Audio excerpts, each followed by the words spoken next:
will continue to work closely with all partners in the region and beyond in these efforts, because peace must prevail, and to prevent the situation from spreading and causing wider insecurity and instability.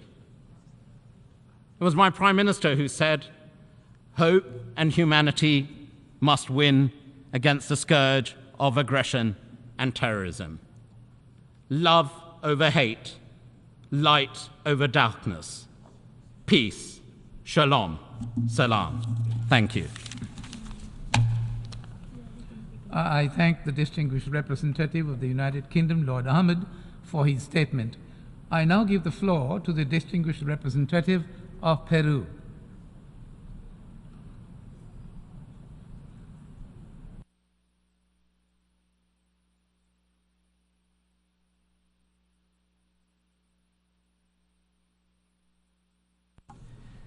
Señor Presidente.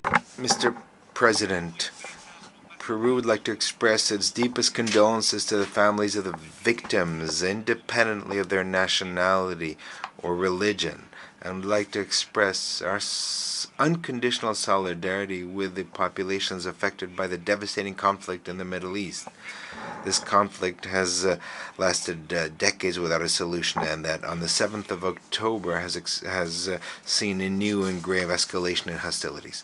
We find ourselves meeting in pursuant to the resolution titled Uniting for Peace that states that if the Security Council, due to a lack of unanimity among its permanent members, ceases to fulfill its primary responsibility of maintaining international peace and security, in this context, the General Assembly will immediately consider the matter with a view to addressing appropriate recommendations to the member states in order to maintain or restore international peace and security. End of quote. This did indeed occur in connection with various draft resolutions in the Security Council that were not approved. Mr. President, just a few weeks ago during the general debate, my country addressed member states with a very clear message. Peru promotes peace, and to achieve this peace it is necessary to apply the United Nations Charter in all circumstances. And while the Charter contemplates the right to a veto in its Article 24.2, states that the Security Council, in fulfilling its functions, must proceed in accordance with the purposes and principles of the United Nations and in conformity and in accordance with Article 1.3, its purposes include resolving international problems of a humanitarian character. Consequently, based on a teleological reading and systematic reading of the Charter that Peru has promoted, the veto should not be used as a way of negatively impacting compliance with the purposes of the organization. The current impasse that we find in the Council is extremely concerning. We feel consternation when this is taking place while humankind is observing with stupor the continuing fighting and spilling of blood that has affected thousands of innocent people. As representatives of our nations, we have a responsibility in favor of peace and international security, and we have an obligation to look inside ourselves and to ask ourselves, what are we really doing to remedy this veritable tragedy? Are we fulfilling our duties, or are we ignoring these inexcusably? Are we seeking to reach agreements or blaming each other? The heavy burden of finding answers to these questions obviously is even greater in the case of states that have direct commitment in favor of a lasting and just solution. Last week, the Security Council had a clear and viable solution to take concrete action. The draft resolution presented by Brazil, which reflected in a balanced way the various perspectives and obtained 12 votes. However, one permanent member decided to use their right to a veto, and it would seem that we're still far from a consensus. In these circumstances, Peru reaffirms that we must seek consensus based on the following elements. First of all, to establish a ceasefire for humanitarian aims. Secondly, the firm and unconditional condemnation of all acts of terrorism and acts of violence and hostilities against civilians. Thirdly, unequivocal rejection and condemnation of the horrific terrorist attacks perpetrated by Hamas on the 7th of October, as well as the taking of hostages. And on this point, Peru reiterates unequivocally, due to our own history and experience of this kind of tragedies, our rejection of terrorism, it's all its manifestations wherever it comes from. Fourthly, we demand an immediate and unconditional release of all persons deprived of their liberty and finding themselves as hostages. Fifth, firmly urging all parties to comply with their obligations under international law, and in particular regarding international humanitarian law and international human rights law. In this context, we have a strong commitment in favor of protecting the civilian population, humanitarian personnel, civilian infrastructure, and humanitarian property. Sixth, the approval of concrete provisions to guarantee full, rapid, safe, and unhindered access to humanitarian assistance, as well as the provision of essential basic goods such as water, food, medical supplies for the civilian population. Seventh, the appeal to revoke the order to civilians and UN personnel to evacuate all areas of northern Gaza and to move towards the south of Gaza. On this point, Peru would like to recall that the right to self-defense should be carried out in compliance with international law, including international humanitarian law, and based on the principles of distinction, necessity, proportionality, and precaution. 8. It's essential that all parties act with maximum prudence and humanity and avoid an escalation in the region. Mr. President, we want to express the support of Peru to the work of the Secretary General, and especially for his efforts in the humanitarian sphere. We agree with him that the grievances of the Palestinian people cannot justify the appalling attacks by Hamas, and those appalling attacks cannot justify the collective punishment of the Palestinian people. Peru reaffirms its historic commitment to a definitive solution of the conflict in the Middle East, based on international law, which recognizes Israel and Palestine as sovereign states and maintains diplomatic relations with both of these states. Indeed, from a historical perspective, there is an aspect we should not forget. The issue of Palestine is inherently linked to the history of this organization. In 1947, this same General Assembly approved Resolution 181 entitled The Future Government of Palestine, in which it established the existence of two states, an Arab state and a Jewish state. And since 1967, the Security Council has adopted 11 resolutions on this topic. The provisions of these resolutions, in accordance with the Charter of the United Nations, are binding on all member states. Lastly, it's urgent that good faith negotiations are resumed to achieve a just and lasting solution that will allow two states, Palestine and Israel, to coexist at last in peace and within safe borders, mutually agreed and internationally recognized in conformity with international norms. On the 19th of July of this year, Peru addressed to the General Assembly in pursuant to Resolution 76/262, when another member state used its right to a vote during a veto during a vote during a draft resolution, a message which is also applicable today.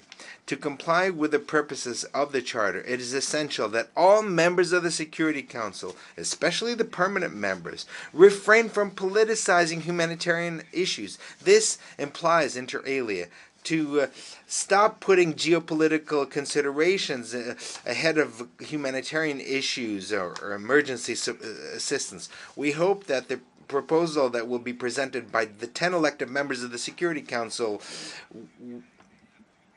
will not be vetoed and because it reflects the support of the international community.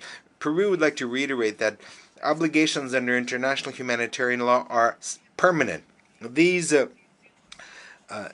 must be complied fully, even though the Security Council has not managed to agree on this. We would also like to reaffirm our position that humanitarian assistance, wherever it is required, must be provided in a rapid, safe, and unhindered way, and following the principles of humanity, neutrality, and impartiality. We reiterate the need to adopt an urgent decisions and measures strictly in adherence to international law, including international humanitarian law, immediately, in order to save human lives and to strengthen collective confidence in multilateralism as an effective instrument to achieve peace. Peru would like to express a strong hope that with lucidity we will find the right path and with sufficient speed that the situation requires. Thank you. The distinguished representative of Peru for his statement. Distinguished representatives, we have heard the last speaker in the debate on this item for this meeting. We shall hear the remaining speakers this afternoon in this hall after consideration of the draft resolution as agreed earlier. The General Assembly has thus concluded this stage of its consideration of Agenda Item 5. The meeting is adjourned.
you can just hit the Yeah. gavel a couple of times.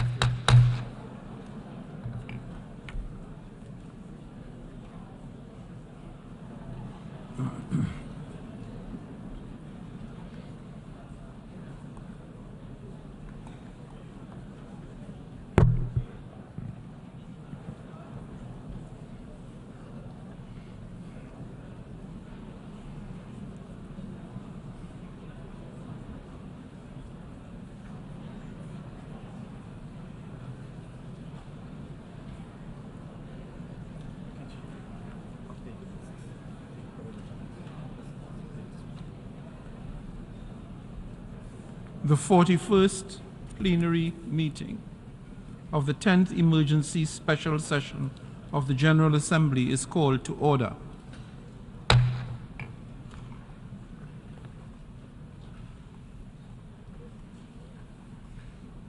The General Assembly will resume its consideration of Agenda Item 5, entitled Illegal Israeli Actions in Occupied East Jerusalem and the rest of the occupied Palestinian territory. In light of the decision taken by the General Assembly earlier today to suspend the debate on agenda item this afternoon, the Assembly shall now proceed to consider draft resolution A/ES10/L25 and amendment A/ES10/L26. Before proceeding further, I would like to inform members that the draft resolution and the draft amendment have closed for e-sponsorship. I now give the floor to the representative of the Secretariat. Thank you, Mr. President. Before the President gives the floor for explanations of vote before the vote, I should like to announce additional co-sponsors of both the two L documents. First, on L26. Since the submission of the draft resolution and in addition to the delegations listed on the L document, the foreign countries have also become co-sponsors of A/ES10/L25.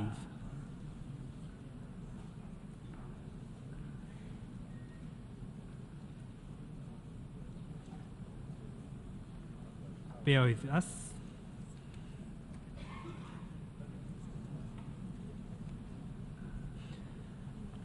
Austria, Belgium, Bulgaria. No. Bear with us. Additional sponsors for L25. This is L25. Bahrain, L25 additional co-sponsors. Bahrain, Bangladesh, Belize, Plurinational State of Bolivia, Botswana, Brunei Darussalam, Comoros, Cuba, Democratic People's Republic of Korea, Djibouti, Egypt, El Salvador, Indonesia, Iraq, Jordan. Those were original sponsors. I'm very sorry. Those were already on the L document. Additional co-sponsors are Azerbaijan, Bahamas, Chad, China, Gambia, Timor-Leste, and Uganda. Again, additional co-sponsors in addition to those on the L document are Azerbaijan, Bahamas, Chad, China, Gambia, Timor-Leste, and Uganda. If any other countries wish to co-sponsor L25, please signify by pressing the microphone button now.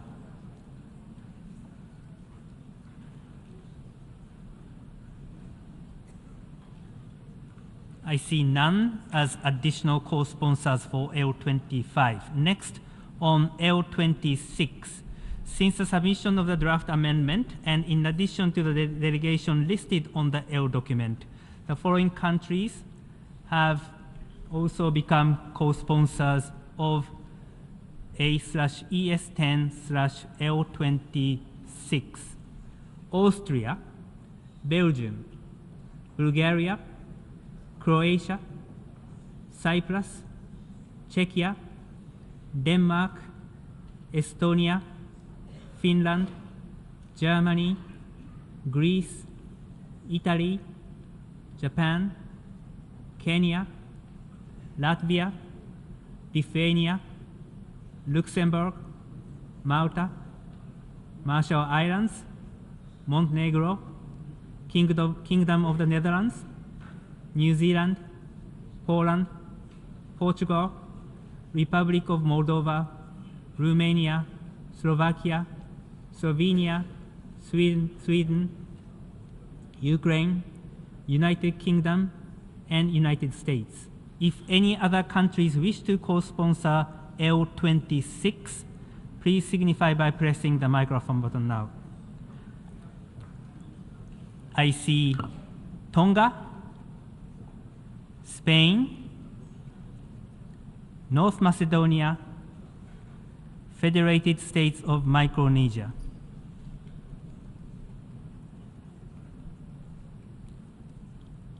Thank you, Mr. President.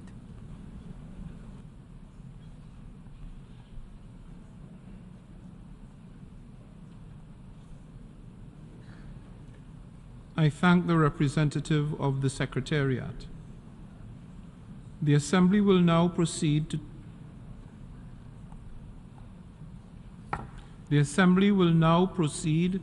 to take action on the draft resolution contained in Document A, ES10/L25, and the amendment thereto contained in A/ES10/L26.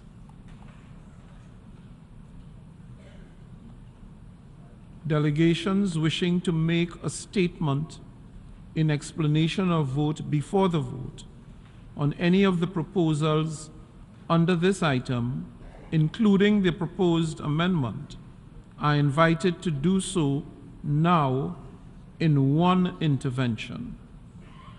Before giving the floor for explanations of vote before the vote, may I remind delegations that explanations of vote are limited to 10 minutes and should be made by delegations from their seats.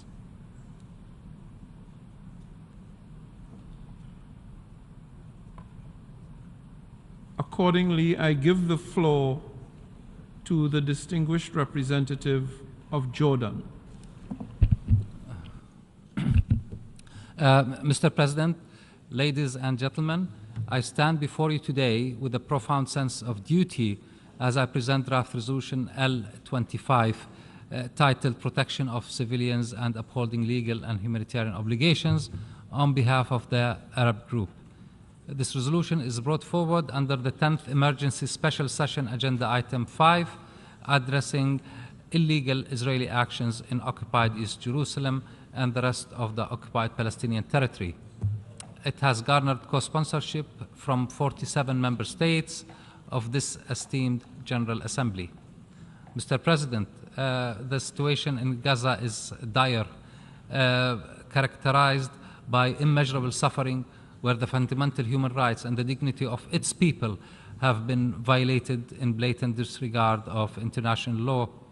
The consequences of indiscriminate violence, the loss of countless innocent lives, and the extensive destruction of civil infrastructure are destined to leave a lasting mark on generations to come.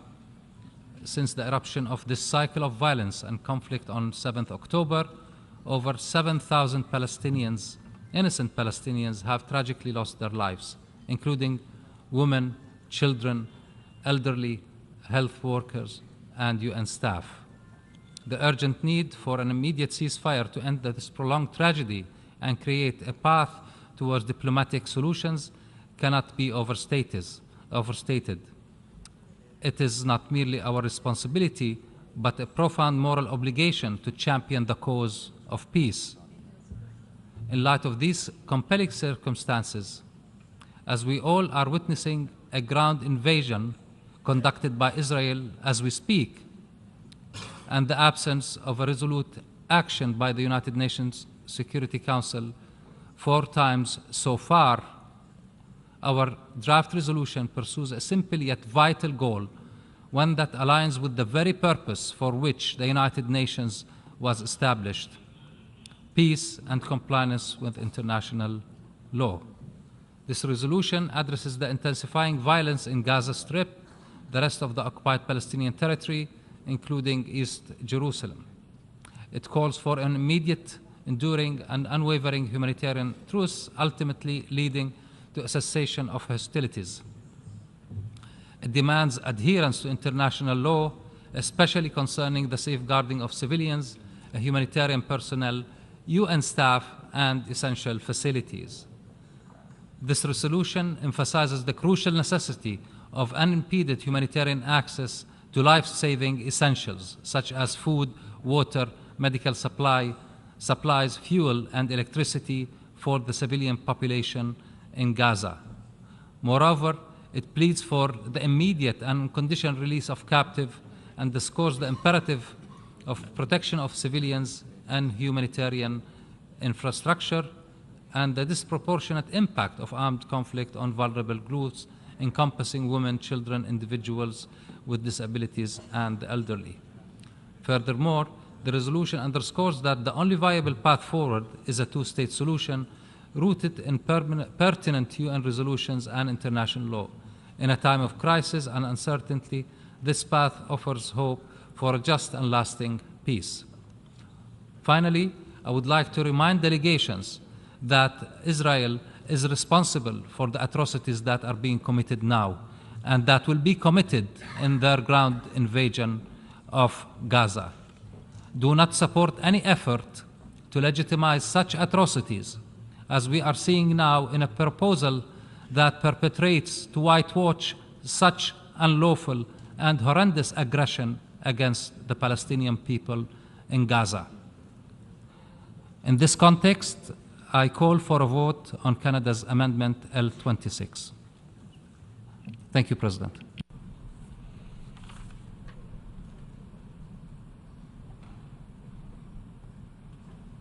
I thank the representative of Jordan for his statement, and I now give the floor to the representative of Canada. Thank you very much, Mr. President. We meet here today to take action and to show the people of Gaza and the people of Israel that we see their plight, the devastation they are facing, and the need to find ways to get more urgent help to them given the gravity of their despair and to deal with the causes of that despair. Any life lost is a tragedy. There is no hierarchy of death.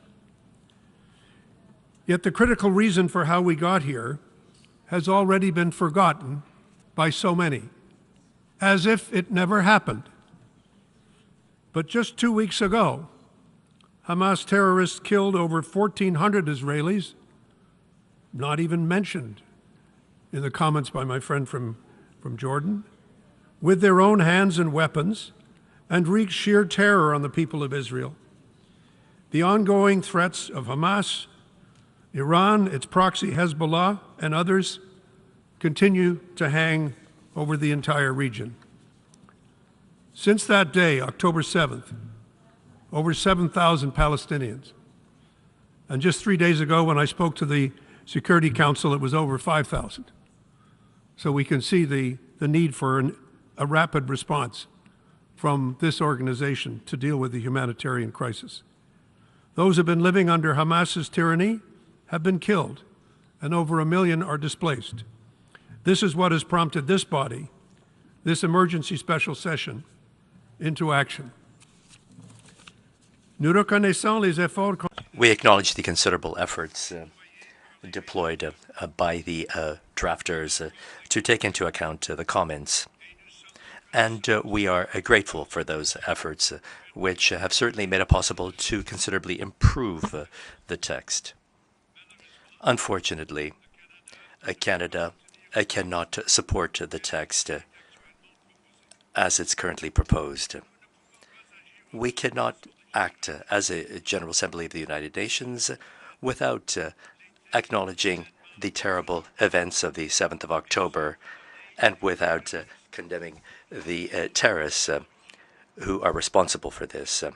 And that is why Canada is presenting an amendment to the resolution presented here with a view to condemning the terrorist attacks carried out by Hamas of the 7th of October and the hostage taking which continues.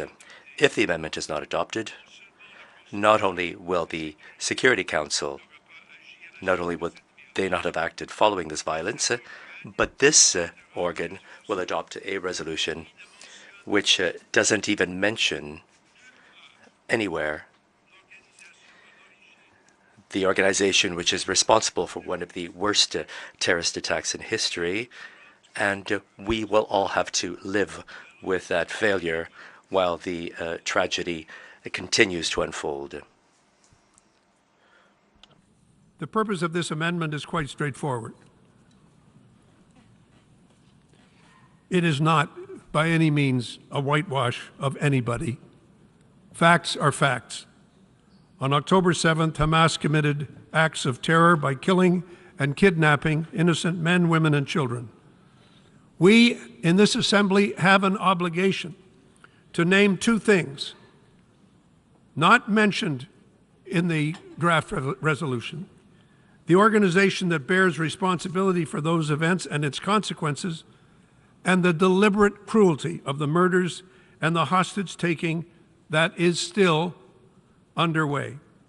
Our amendment does just that, no more and no less. The actions of a terrorist organization are not to be confused with the will of the Palestinian people. Nothing and no one can justify the terror that Hamas has unleashed. We continue to call for the immediate release of hostages and demand that they and all civilians be treated with compassion and humanity. 41 member states have nationals being held hostage. What is undeniably an ongoing war crime has to be brought to an end. We all understand in this chamber that war has rules. We share a common obligation to protect civilians, to respect international humanitarian law, ensure that aid workers are safeguarded in all circumstances. Civilian deaths in Gaza, including of employees of the United Nations itself, are tragically and unacceptably high, and we urge the steps required to deal with the rapidly deteriorating humanitarian situation. Unimpeded access to assistance is essential, which is why we specifically endorse the need for humanitarian pauses. We commend the United States, Egyptian, and Israeli efforts to allow the first deliveries of humanitarian assistance through the Rafah border crossing. This has been a positive first step, but much more is required, and much more needs to be done. To date, we've committed $60 million from Canada in humanitarian assistance that will go to trusted UN and Red Cross partners who will help address the immediate needs on the ground. We will continue to ensure that our support helps provide food, water, and other life-saving assistance to those who need it most. As we look at the region in its entirety, it is crucial that the violence we are witnessing in Israel and Gaza does not spread further to the West Bank or elsewhere. The fragile situation along Israel's northern border with Lebanon is concerning to all of us, and more than ever, regional escalation remains a real threat. It is our hope that neighboring countries are not brought even deeper into this conflict. To be clear, Mr. President, Canada supports the right of Israelis and Palestinians to live side by side in peace and in security. Key steps must be taken to ensure that we take this past and ending this terrorist attack after we have had the courage to name it, and ending the power of terrorist organizations in the region has to be one of the steps that we can all agree needs to be taken. This is why I'm urging all of you to support this amendment, which brings balance to the resolution and names what must be named. What we are proposing is factual and it is fair. If our amendment is adopted, it will allow many member states to support the text as a whole, including Canada. Thank you, Mr. President. I thank the distinguished representative of Canada for his statement, and I now invite Pakistan, the distinguished representative of Pakistan, to take the floor.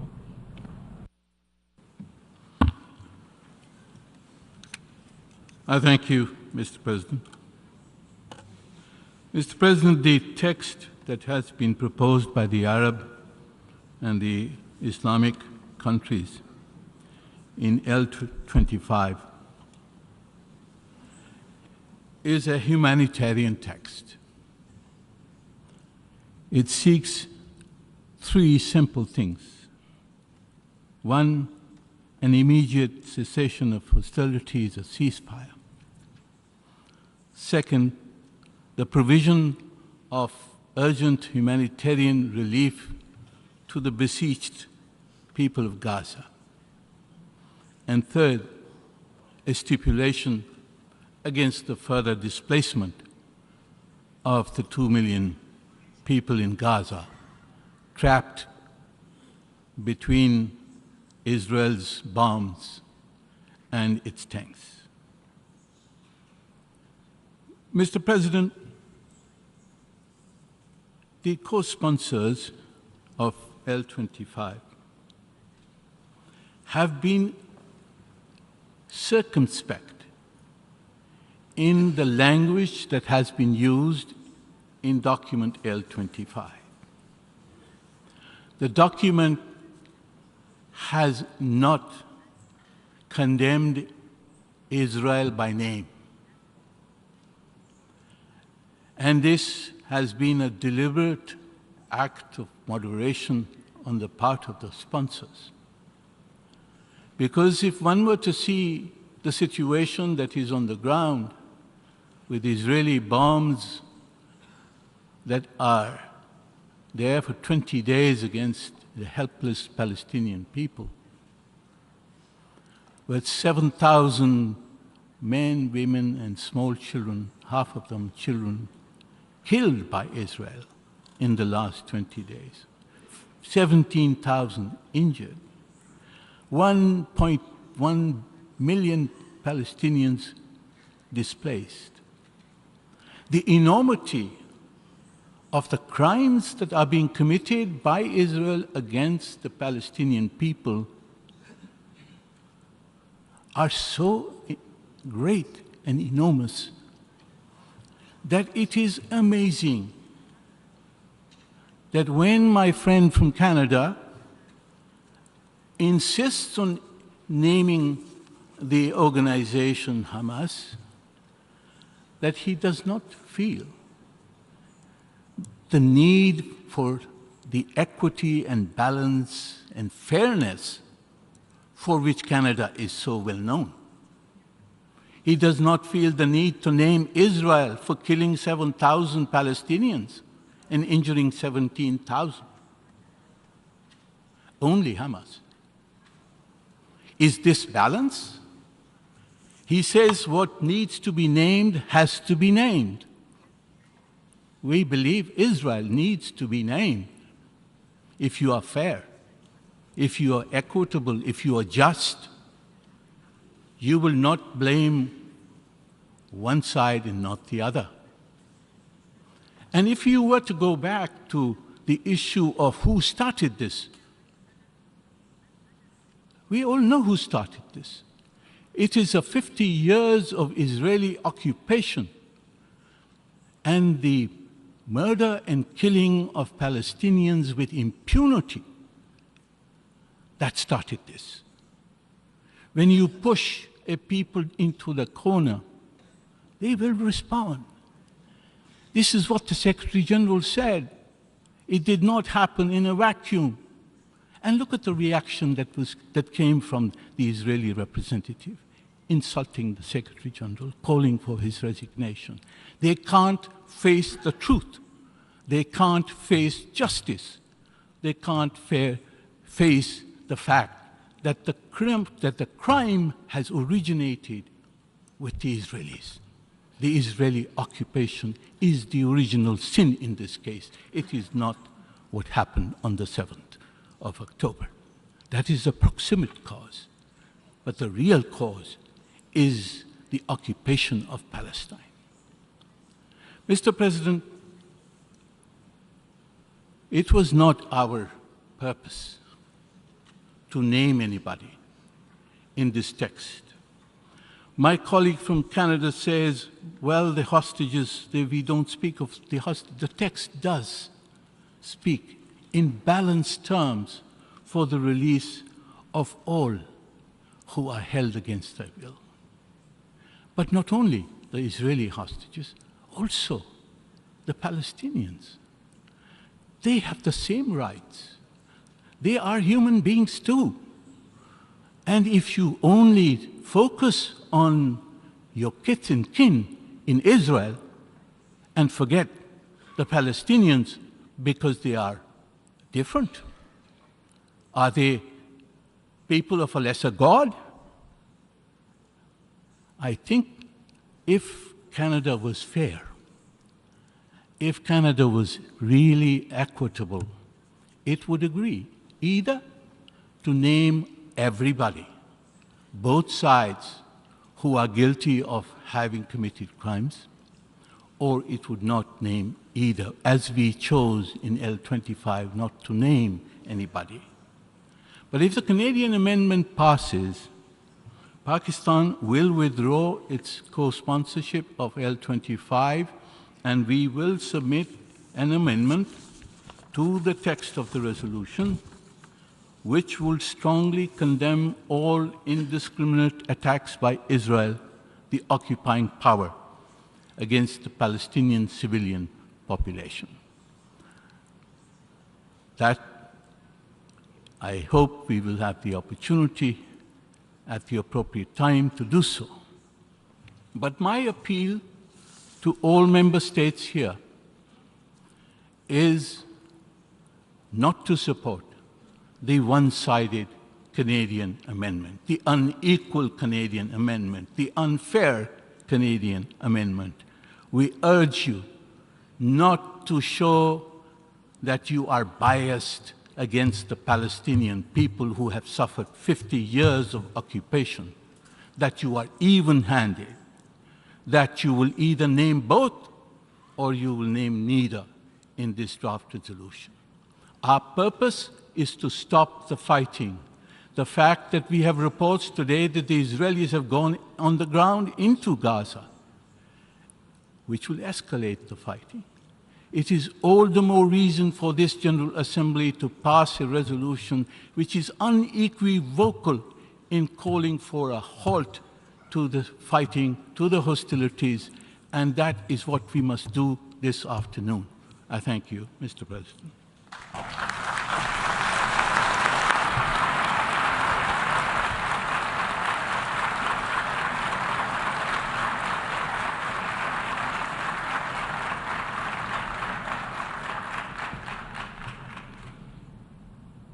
We have heard the last speaker in the explanation of vote before the vote. As decided this morning, I wish to recall that a 2/3 majority of the members present and voting is required for the adoption of the draft resolution and any amendments thereto. Before proceeding to take a decision on draft resolution A/ES10/L25 in accordance with Rule 90 of the Rules of Procedure, the Assembly shall first take a decision on draft amendment A/ES10/L26 submitted by Canada. We now turn to draft amendment contained in document A/ES10/L26. A recorded vote has been requested. We shall now begin the voting process. Those in favor of draft amendment A/ES10/L26, please signify. Those against? Abstentions. The General Assembly is now voting on draft amendment A/ES10/L26. Will all delegations confirm that the votes on L26 are accurately reflected on the screen?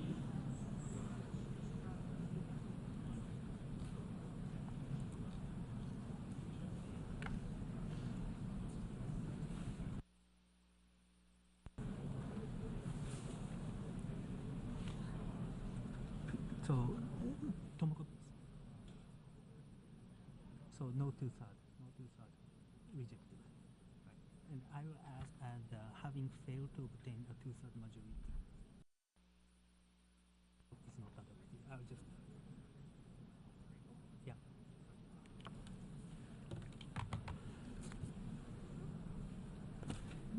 The voting has been concluded. Please lock the machine. So, Mr. President. Should I read it out?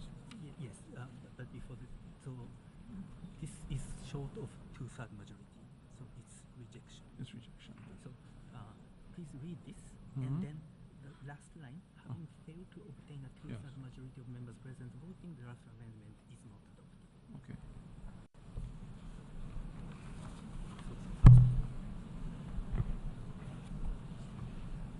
The result of the vote is as follows.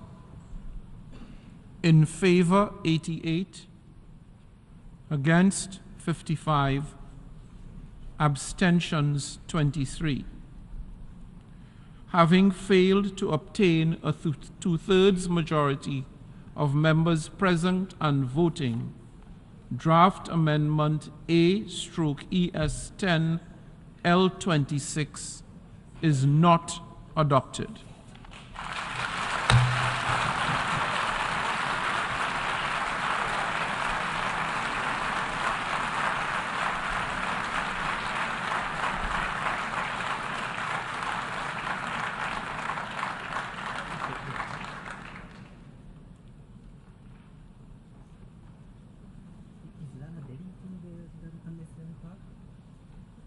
Are you deleting the unnecessary part? Delete. Well, delete.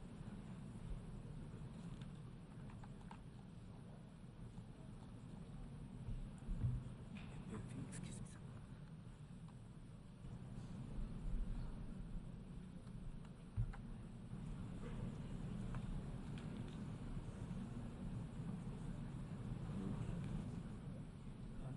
So remove as amended, right?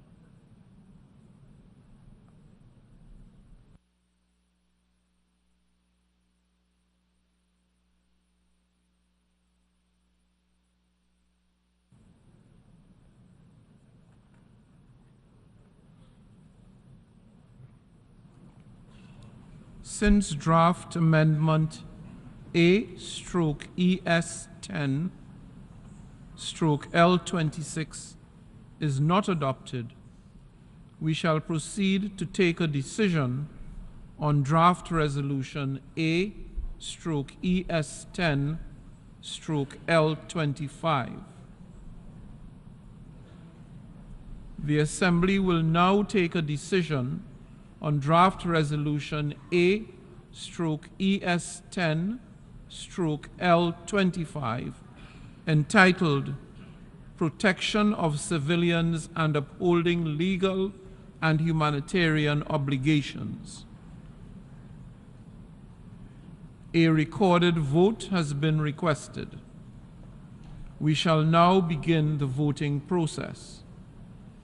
Those in favor of draft resolution A/ES10/L25, please signify.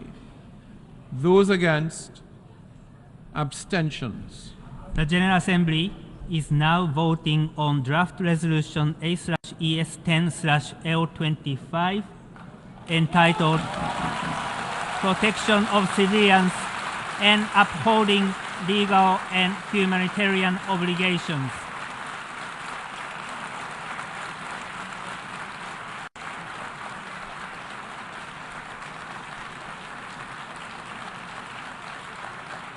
Will all delegations, before I lock the machine, will all delegations confirm that their votes are accurately reflected on the screen? The voting has been completed. Please lock the machine.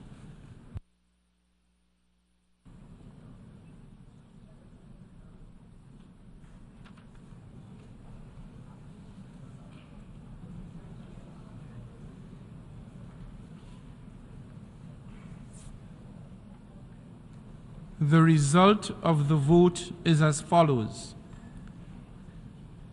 In favor, 120. Against, 14. Abstentions, 45. Draft Resolution AES10L25 is adopted.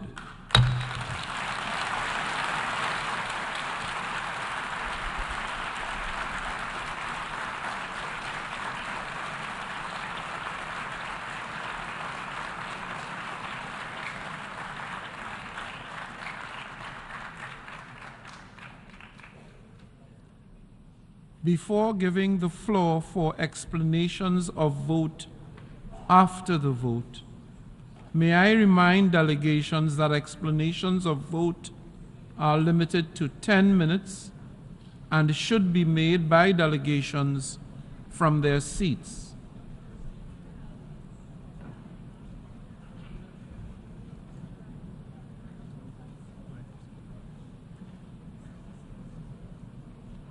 I now call on the distinguished representative of Iceland. Mr. President, we are convening this emergency special session against the backdrop of another great tragedy for millions of Israelis and Palestinians and a disappointing impasse in the Security Council. Iceland supported the amendment proposed by Canada, which would have added a much-needed context and balance to the resolution. Iceland regrets that the amendment did not pass. Without the inclusion of those essential elements, Iceland decided to abstain on the resolution tabled by Jordan, despite supporting many of its key elements, notably on the humanitarian front.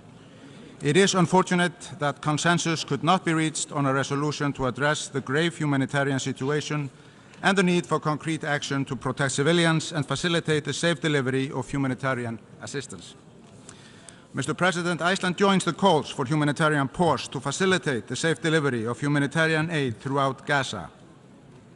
Safe and unimpeded humanitarian access must be ensured. Civilians and civilian objects, medical personnel, and humanitarian workers and assets must be protected. We deplore the immense suffering of innocent civilians and the thousands, including women, children, and UN personnel, that have been killed. We are alarmed by the impact of mass evacuations of civilians in Gaza. We must prevent further escalation for the sake of Israelis, Palestinians, and the wider region. Across the world, this continuous violence is fuming the flames of hate, anti-Semitism, Islamophobia, and racism. Mr. President, Iceland is grateful to the UN Secretary General for his tireless efforts to ensure the urgent delivery of life-saving humanitarian assistance to the civilian population of Gaza. We echo his calls for humanitarian aid to the civilian population of Gaza, so desperately in need of food, water, shelter, and medical care. We welcome the opening of the Rafah crossing, and we commend the humanitarian personnel working night and day to facilitate the urgent delivery of humanitarian assistance. More aid is needed, and it is needed now. Time is running out. Iceland has responded to UN emergency appeals with an additional contribution to UNRWA, our long-standing humanitarian partner, and the lead UN agency mandated with supporting Palestine refugees. We urge other donors to step up their support to UNRWA's critical frontline delivery of aid to the people of Gaza. To conclude, Mr. President, we must break out of this vicious cycle of violence and work towards a sustainable political solution. The international parameters for a long-term sustainable solution to the conflict are clear. A two-state solution based on international law, with Israel and Palestine living side by side in peace and security and mutual recognition. Even in the midst of crisis, we must not give in to violence and hate. We must not lose hope, even when peace seems unrealistic and distant. We must put the peace process back on track. Otherwise, we run the risk of perpetuating the cycle of violence and humanitarian conditions deteriorating even further to the detriment of everyone. I thank you, Mr. President.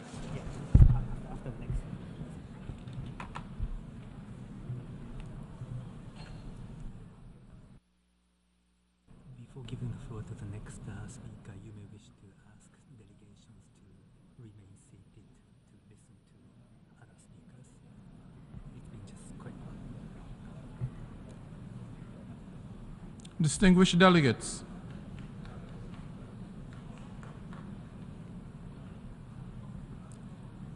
can I please prevail upon you to keep your seats so that you can listen to other speakers make their presentations?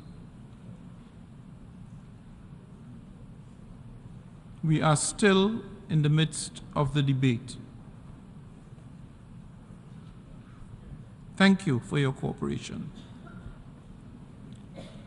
I should like to thank the distinguished representative of Iceland, and I now invite the distinguished representative of Poland to take the podium. Mr. President, multilateralism has always been the foundation of Poland's activity at the United Nations, and our actions have been guided by the principles contained in the Charter of the United Nations. Therefore, we fully support all international efforts aimed at restoring peace. Poland follows with great concern the current devastating crisis in the Middle East. We know very well the consequences of war, invasion, and terror, which are felt for generations.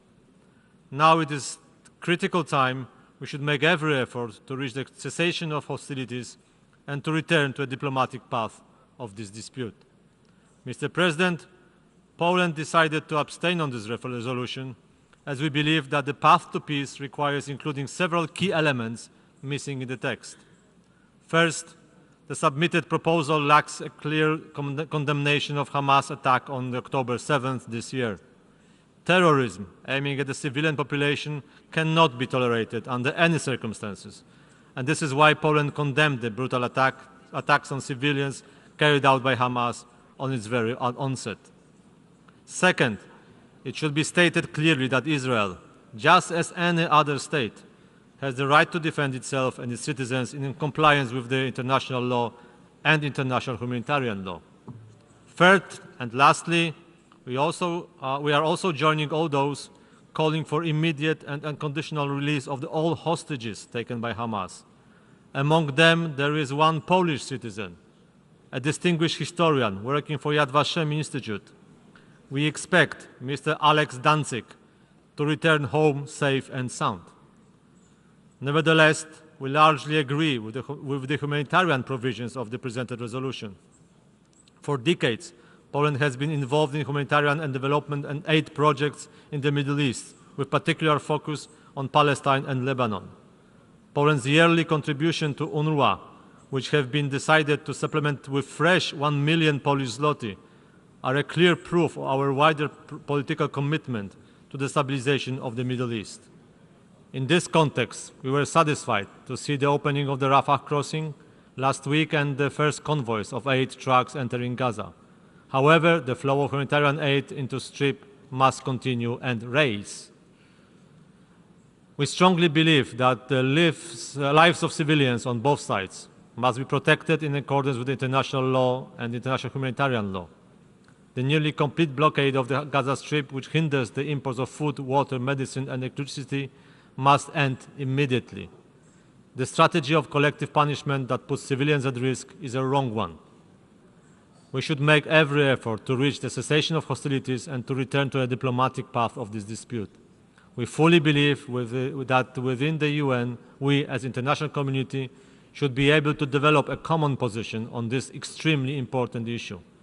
Otherwise, escalation and spreading of the conflict may have devastating and long-lasting consequences.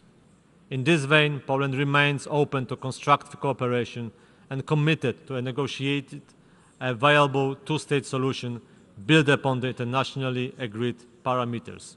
And I thank you. I should like to thank the distinguished representative of Poland, and I now give the floor to the distinguished representative of Belgium. Merci. Thank you, Mr. President. Mr. President, Belgium voted for this resolution, but we deeply regret that certain elements that we had promoted and which are fundamental were not included in the final text. The reasons why we voted in favor are nevertheless numerous. One, humanitarian access in Gaza must be guaranteed and all types of obstacles must be eliminated. Belgium, like the rest of the European Union, supports the establishment of humanitarian corridors and pauses, hoping that this could lead to humanitarian ceasefires in response to the calls from the United Nations. This is the primary reason for our vote. Secondly, our international action is, as you know, based on respect for international law and international humanitarian law. In this particular issue, which is particularly complex and emotional, as in others.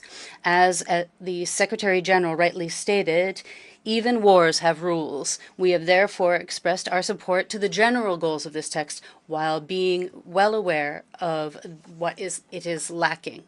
The protection of civilians, all civilians, must be our primary concern, and they must be targeted with increased efforts on our part, even if they remain the primary responsibility of the parties to the conflict.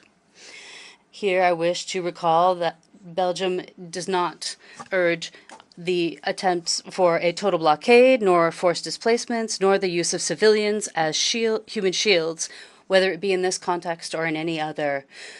Fourthly, we regret, nevertheless, that this resolution that we consider to be primarily humanitarian in nature did not take into account the following elements: a clear condemnation of the terrorist attacks perpetrated in Israel by Hamas and the Islamic Jihad. Terrorism must be fought in all circumstances. These acts could not pass in silence. They should have been condemned explicitly in the Security Council. Since this was not possible, the current resolution could have denounced them to a greater extent. It will be the focus of greater attention on our part now. Belgium also calls for the unconditional release without delay of all hostages. Such an act, which runs counter to international humanitarian law, could have been dealt with in a more explicit manner, and I commend those who are currently working to free the hundreds of innocents currently detained by these terrorist groups. Belgium recognizes unequivocally the right of Israel to defend itself. This incontestable right under international law must be carried out in respect of international humanitarian law, and this should also be included in an explicit manner. In conclusion, I wish to recall that we do not consider that the security of Israel and the legitimate aspirations of the Palestinian people to be mutually exclusive. Rather, the opposite. This situation once again shows the absolute necessity of defining a political horizon towards a lasting solution and a viable solution to this conflict, which would guarantee Israel the possibility to live in peace and in security, and that would achieve the right to self-determination for the Palestinians. Therefore, it is necessary to create the right conditions to lead to a negotiated solution. And this is what is the focus of the Peace Day effort, which has the full support of my country, Belgium. Diplomatic efforts must currently focus on de-escalating the tensions so as to avoid further human suffering. Belgium commends and supports all those efforts undertaken to avoid further exacerbation of the situation in the region. This is where the Foreign Minister of Belgium is currently in the Middle East and is multiplying his contacts in the region so that he can hear what is going on there. We are bringing a message of dialogue which must move through truth, peace, and respect for international law. I thank you for your attention. I would like to thank the distinguished representative of Belgium, and I now invite the distinguished representative of France to take the floor. Monsieur le Président. Mr. President, France voted in favor of the resolution presented by Jordan on behalf of the Arab group because nothing could justify the suffering of civilians. All of the victims warrant our compassion, and all of the lives are equally worthwhile. There's no hierarchy. We have to work collectively to set up humanitarian truce, which could lead eventually to a ceasefire, because the situation in Gaza is catastrophic. We must guarantee safe, rapid, and unhindered humanitarian access, but also lasting in the Gaza Strip. And that's why President Emmanuel Macron announced today an appeal to form a humanitarian coalition for Gaza. And France sent a new aircraft carrying humanitarian aid for the population of Gaza. France nonetheless regrets that many essential elements are missing in the text. First of all, a condemnation of the terrorist attack carried out by Hamas, as well as other terrorist groups against Israel. Our assembly must also call for the release of hostages. Many countries here have already been victims of that kind of blind terrorism. France is among them. I would also recall that Hamas doesn't represent at all its population. Quite the opposite. It is a catastrophe for the aspirations of Palestinians, a state that will serve them. Israel has the right to defend itself and the duty to do so in respect of international law, and in particular in respecting international humanitarian law, and therefore to protect the civilian population. France underscores that the adoption of this text cannot replace the efforts of the Security Council and the decisions that the Security Council must now adopt. Mr. President, we have the duty to prevent a worsening of the situation throughout the entire region. France is committed to preventing an extension of this conflict. And lastly, we must act in order to recreate the conditions for a political solution which could meet the legitimate aspirations of Palestinians and Israelis to live in peace. The conditions of this lasting peace are well known. They are indispensable guarantees brought to Israel for its security and a state for the Palestinians. The only viable solution is a two-state solution, and that is why France voted in favor of the draft resolutions presented by Brazil and by the United States at the Security Council. And that is why it hopes that the Security Council will reach as soon as possible a just decision which is based on our common principles. Thank you very much. I should like to thank the distinguished representative of France and now invite the distinguished representative of the Kingdom of the Netherlands to take the floor. Mr. President, I thank you for convening this emergency special session and for recognizing that these are extraordinarily trying times. Mr. President, we are shocked by the number of innocent lives lost and the suffering of many more people. Every civilian life is valuable, and each civilian casualty is one too many. Our thoughts are with all the victims, Israeli and Palestinian, and their families. None of us can even imagine the scale of the humanitarian challenge in Gaza. There's an urgent need to secure safe and unhindered humanitarian access. Food, water and fuel, including for hospital generators, must be allowed in immediately, as well as medicines for the many that desperately need them. Humanitarian pauses in the fighting are urgently needed to make this possible and to save lives. And funding is needed, as also follows from the UN's urgent appeal for more international assistance. The Kingdom of the Netherlands has already stepped up its humanitarian response. We have immediately committed an additional 25 million euros for urgent humanitarian relief, 8 million euros of which is for UNRWA and comes on top of our annual contribution of 19 million euro. Mr. President, we would also like to pay tribute to UN staff and all humanitarian workers that continue to do their work under extremely difficult circumstances, and offer condolences for the staff that lost their lives while doing so. We all need to work to prevent this conflict spreading even further, and we call for restraint by all parties. This is not a time to put fuel on the fire. We're also worried about the situation in the occupied West Bank, where settler violence is aggravating an already tense situation. The Palestinian Authority is working to maintain stability and deserves our full support. Mr. President, we are grateful to Jordan for their efforts to introduce a resolution that gives voice to so many of the grave concerns shared by us all. We welcome the strong condemnation of all acts of violence against Palestinian and Israeli civilians, the call for immediate humanitarian access, the demands for provision of essential goods and services to civilians throughout the Gaza Strip, as well as the demand that all parties comply with international humanitarian law and international human rights law. These messages have our full and strong support.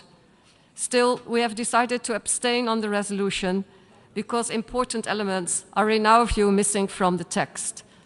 First, following the terrorist attack by Hamas, we support Israel's right to defend itself, a right that needs to be exercised in line with the principles of proportionality and necessity.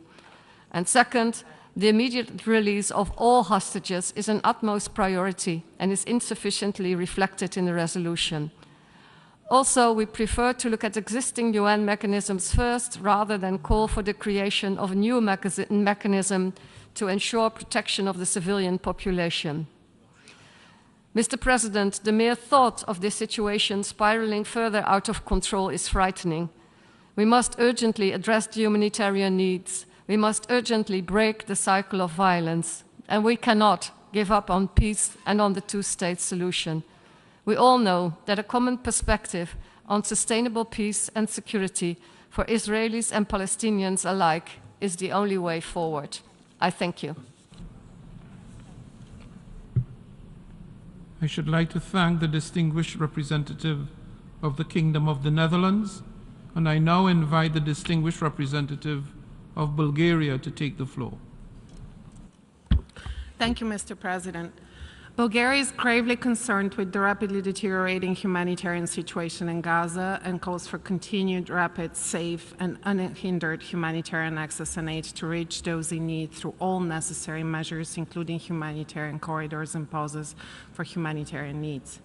We underline the importance of ensuring the protection of all civilians at all times, in line with international humanitarian law, and deplore all loss of life, of civilian life. However, we must also recognize that the heinous and indiscriminate terrorist attacks of Hamas across Israel, which we condemn in the strongest possible terms, brought unimaginable suffering of civilians. The use of civilians as human shields by Hamas is a deplorable atrocity. We call for the immediate and unconditional release of all hostages. There is no justification for terror, and Israel has the inherent right to defend itself in accordance with international law and international humanitarian law. Unfortunately, the resolution that was just adopted falls short of recognizing that, and for those reasons, Bulgaria abstained on it. The priority now is to prevent further escalation of the conflict. The international community should invest more efforts in creating a real political horizon for a solution through intensive outreach and clear messages. We remain committed to a lasting and sustainable peace based on a two-state solution and the relevant resolutions of the UN Security Council. It must be made clear that there cannot be a military solution to the Israeli-Palestinian conflict. The only way towards a just and sustainable peace is returning to the peace process and taking it forward. Thank you. I thank the distinguished representative of Bulgaria for his statement, and I now give the floor to the distinguished representative of Norway.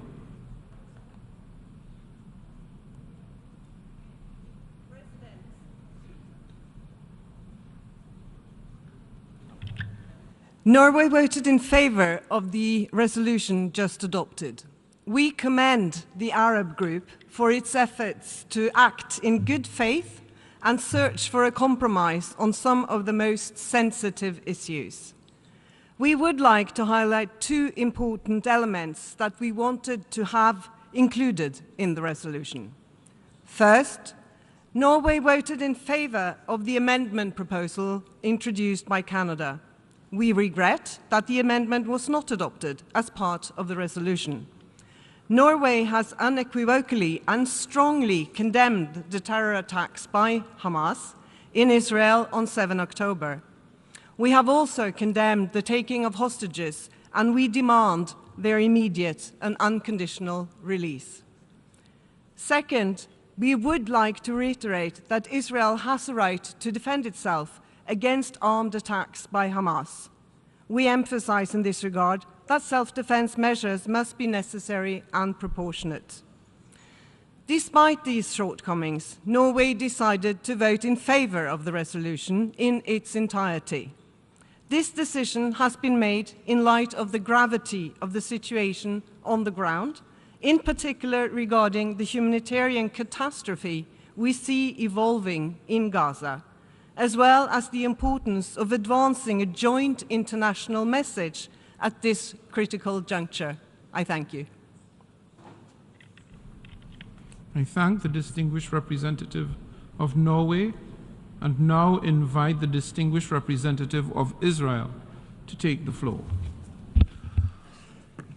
Thank you, Mr. President. Today is a day that will go down in infamy.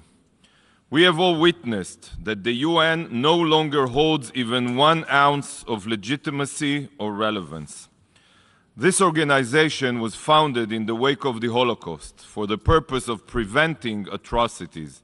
Yet, the spectacle we just saw proves beyond a doubt that the UN is committed, sadly, tragically, not to preventing but ensuring further atrocities. Israel just endured the largest massacre of Jews since the Holocaust. And according to a majority of the so-called family of nations, Israel has no right to defend itself.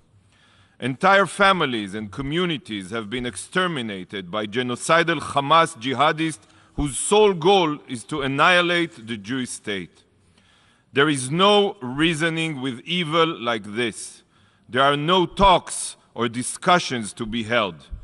We saw exactly what they dream of doing to every Israeli and Jew. And we will not sit idly by to let them rearm and commit such atrocities again. We won't, just as every single other member state in this room wouldn't. Israel has the right to defend itself, and the realization of this right is to ensure that such atrocities are never repeated. The only way to ensure this is the eradication of Hamas's terror capabilities. The only way. Yet this resolution does not even name Hamas, as if this war started on its own. Not once. Even when discussing our hostages, the drafters could not even bring themselves to name the Hamas terrorists responsible for this blatant war crime. Not even once. It is the duty of this body to call out murderous terrorists by name, not hide them behind empty words. Why are you defending murderers? Why are you defending terrorists that deliberately beheaded children and abducted babies? What is going on here? This must make each of you ask yourselves what the true aim was when this resolution was submitted. Was it to bring about a solution, or was it to tie Israel's hands from defending itself? Distinguished representatives, Israel's goal is to eradicate Hamas's capabilities for the sole purpose of preventing future atrocities. We all know that if given the chance, Hamas and Hezbollah would commit the October 7th massacre again and again and again until there is not a single Israeli left to murder or a single citizen to terrorize and drive away from Israel. And the only way to destroy Hamas is to root them out of their tunnels and their subterranean city of terror. Hamas has embedded itself deep within and under the Gazan civilian population. Just today, Israel intelligence unequivocally proving that Hamas's main operating base is located inside and underneath Shifa Hospital in Gaza, home to thousands of patients and medical staff. The people of Gaza are being exploited as human shields for terrorists. Why are you not holding Hamas accountable? 17 years of Hamas's indiscriminate rocket fire on our civilians from within populated areas is not enough for you to comprehend this? Yet this dangerous resolution demands that Israel call for Gazans to return to this active war zone. Is the goal here to further endanger human lives? This ridiculous resolution has the audacity to call for a truce.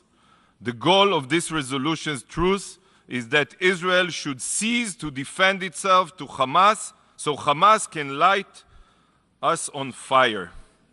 The drafters of this terrible resolution have shown that, according to them, the most reliable source for accurate information is an ISIS-like terror group.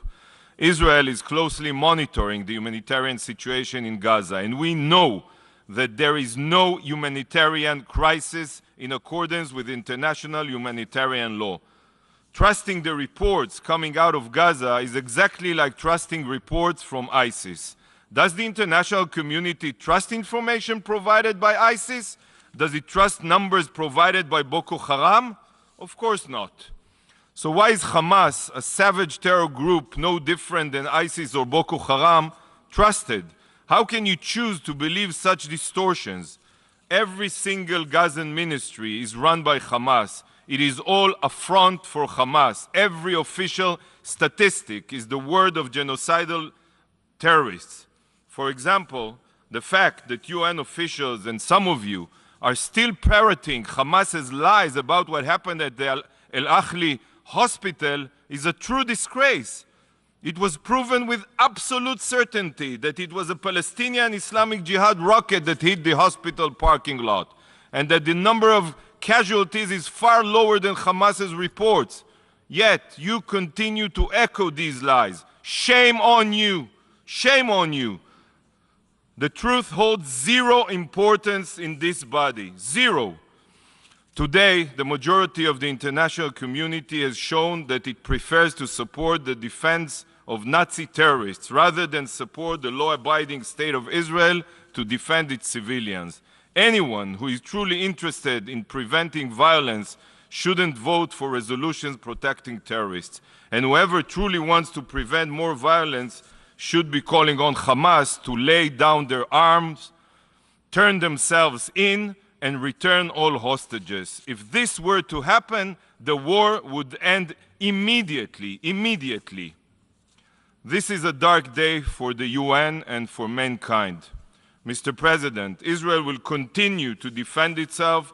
We will defend our future, our very existence, by reading the words of Hamas's evil so that it can never threaten anyone else again. Israel will use every means at our disposal to accomplish this mission. Israel will do what must be done to eradicate Hamas's capabilities and bring the hostages home. And we will bring them home. Thank you, Mr. President.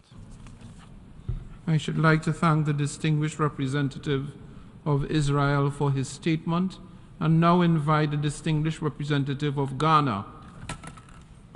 India, to take the floor. Thank you, Mr. President. In a world where differences and disputes should be resolved by dialogue, this august body should be deeply concerned at recourse to violence.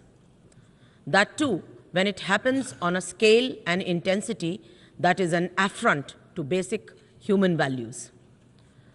Violence as a means to achieve political objectives damages indiscriminately and does not pave the way for any durable solutions. The terror attacks in Israel on 7th October were shocking and deserve condemnation. Our thoughts are also with those taken hostages. We call for their immediate and unconditional release. Terrorism is a malignancy and knows no borders, nationality, or race. The world should not buy into any justification of terror acts. Let us keep aside differences, unite, and adopt a zero-tolerance approach to terrorism. Mr. President, casualties in the ongoing conflict in Gaza are a telling, serious, and continuing concern. Civilians, especially women and children, are paying with their lives. This humanitarian crisis needs to be addressed. We welcome the international community's de-escalation efforts and delivery of humanitarian assistance to the people of Gaza. India, too, has contributed to this effort. Mr. President, India is deeply concerned at the deteriorating security situation and astounding loss of civilian lives in the ongoing conflict. The escalation of hostilities in the region will only exacerbate the humanitarian crisis. It is necessary for all parties to display the utmost responsibility. Mr. President, India has always supported a negotiated two-state solution to the Israel-Palestine issue, leading to the establishment of a sovereign, independent, and viable state of Palestine, living within secure and recognized borders, side by side in peace with Israel. For this, we urge the parties to de-escalate, eschew violence, and work towards creating conditions for an early resumption of direct peace negotiations. We hope that the deliberations of this Assembly will send a clear message against terror and violence and expand prospects for diplomacy and dialogue while addressing the humanitarian crisis that confronts us. I thank you. I thank the distinguished representative of India for his statement, and now invite the distinguished representative of Ghana to take the floor. Thank you, Mr. President. Ghana is gravely concerned by the situation in the Middle East, triggered in the latest instance by the murderous outrage caused by Hamas on 7th October 2023 in southern Israel, including continuing to hold as hostages those abducted, and the impact of the response of Israel, which has created a humanitarian nightmare in Gaza. We understand the moral dilemma Hamas has created for Israel and the Palestinian people, but Hamas is not the Palestinian people, and we appreciate the recognition by Israel that its actions must be guided by international law and the responsibility to protect civilians. We have a responsibility as an international community to help end the heartbreaking tragedies that have brought tears, hate, revenge, and a cycle of despair to those caught up in the violence visited on Israel and Palestine. That is why Ghana has worked with other members of the Security Council, including Brazil as President of the month, to find a consensual resolution in the Council that responds to the pain and fear of Israelis and the safety, security, and well-being of Palestinian civilians. That is also why we think that out of this tragedy, we must find the fierce urgency to support the two parties Israel and the Palestinian Authority, to resume and conclude a peace agreement so that their two nations, Israel and Palestine, will live side by side within secure and recognized borders. We voted for the draft resolution submitted by the Arab group, not because it met the comprehensive set of elements necessary for a balanced text. We did so because we cannot turn away from the unfolding humanitarian disaster in the Gaza Strip. We cannot ignore the real threat of a regional war involving many actors inside and outside the immediate theater of conflict. And we cannot squander the impetus within this organ to seriously push for the resumption of negotiations on the two-state solution. We are pleased that we had the opportunity to vote on the amendments condemning Hamas and calling for the immediate and unconditional release of all hostages held by that group. Those who arm groups whose actions endanger the lives and statehood of Palestine must reconsider if that support is indeed in the interest of the people of Palestine. We call on all, including Israel, to take action to restore the authority and legitimacy of the Palestinian Authority. We are convinced that until the Israeli-Palestine peace treaty is signed, the goodwill of the Palestinian people is the best guarantee for true security. We call on Israel, as a gesture of goodwill, to declare a voluntary truce to enable needed humanitarian services to be provided to the people of Gaza and to give space to genuine steps that address its legitimate security concerns, including the immediate and unconditional release of the hostages and a durable peace. We equally call on all those with influence over Hamas to encourage them to commit to the peace negotiations and an end to the campaign of terror. I thank you for your attention. I should like to thank the distinguished representative of Ghana for her statement, and now invite the distinguished representative of Algeria to take the floor. شكرا سيد الرئيس. لقد صوت Thank you, Mr. President. Algeria voted in favor of this resolution because we are convinced of the importance of uniting our efforts on the international level to achieve our common goals and to carry out the necessary measures so as to end the suffering of our brothers and sisters in the occupied Palestinian territories, in particular due to the recent aggression that has been carried out over the last few weeks by the occupying power. This aggression, which continues to increase, to expand, and the losses of life are something that we must acknowledge, the tragic situation in the Gaza Strip. We must first state that we disassociate ourselves from any term in this resolution which aims to place the responsibility for this massacre on the Palestinian people. The occupying power is the only responsible for this carnage and for these violations of international law. Secondly, my country dissociates itself from any language that would give any type of legitimacy to this aggression against the Gaza Strip. We once again condemn the massacres that were perpetrated against the Palestinian people, and we call on the international community to unite, to end this bloodbath, and to provide the necessary protection to the Palestinian people. Thirdly, we deplore the suppression of the language referring to ceasefires. From a political nor moral point of view, can we oppose a ceasefire? Ceasefires are not a choice, but an absolute necessity, so as to end this ethnic cleansing that the Palestinian people are facing today, and due to the current humanitarian situation in the Gaza Strip. Fourthly, we are not pleased that there are not enough references to accountability. We call for the Israeli power to be held responsible before the appropriate authorities.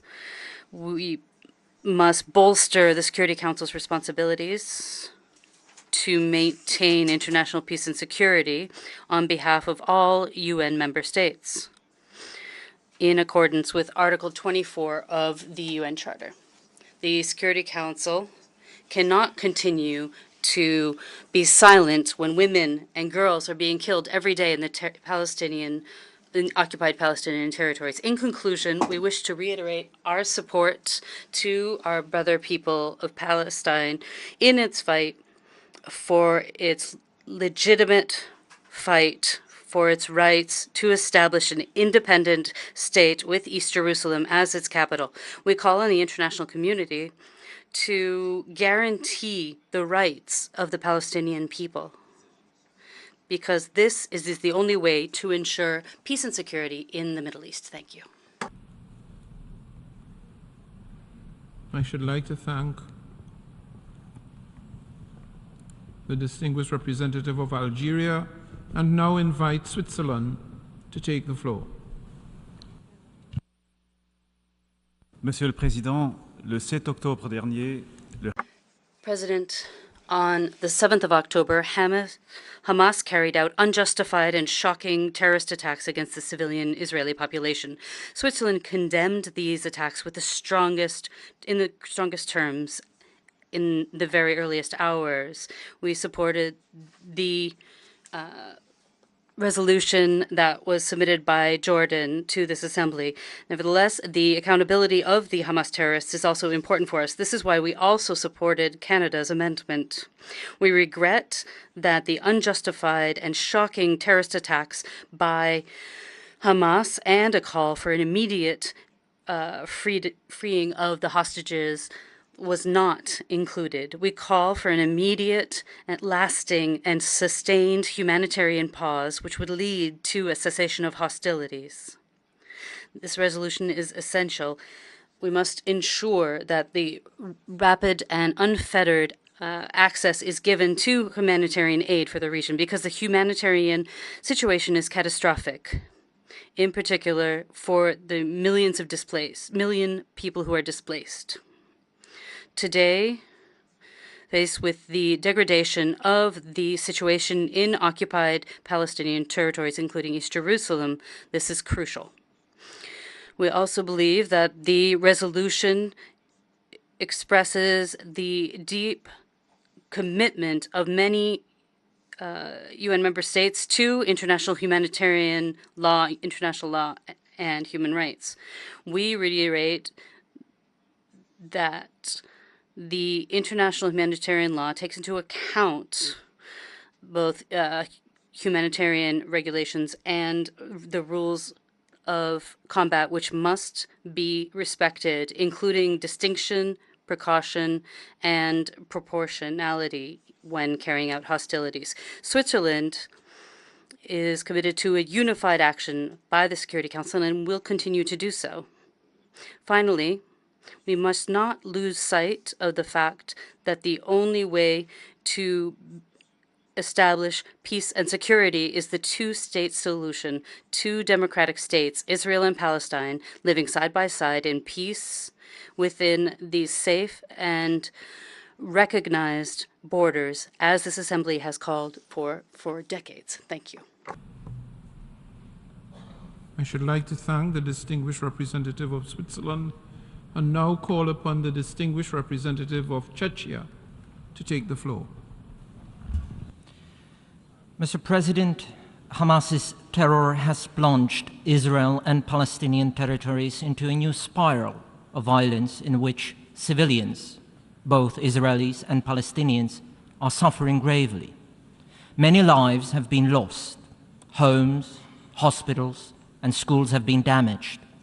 Hamas has embedded itself in civilian communities and is using innocent civilians as human shields. But even wars have rules, and the effort to protect every civilian life lies at the very core of them. All civilians must be protected at all times in line with international humanitarian law. Mr. President, Czechia has condemned in the strongest possible terms the appalling terrorist attacks in which, in just one day, on the 7th of October, Hamas and other terrorist groups slaughtered over 1,400 men, women, and children. We have all seen the horrific accounts of these barbaric crimes. There's just no excuse, no justification for these atrocities. Over 200 people abducted and held hostage by Hamas must be released immediately and without any preconditions. We are unequivocal in our support for Israel's right to defend itself and its citizens against this terror and to protect its territory in line with international law. Mr. President, the humanitarian situation in Gaza has reached a critical point. The population is in urgent need of food, water, and medicine. We welcome the opening of the Rafah border crossing and the initial entry of essential aid. We support the calls to step up the delivery of the urgent humanitarian assistance while ensuring it is not abused by terrorists.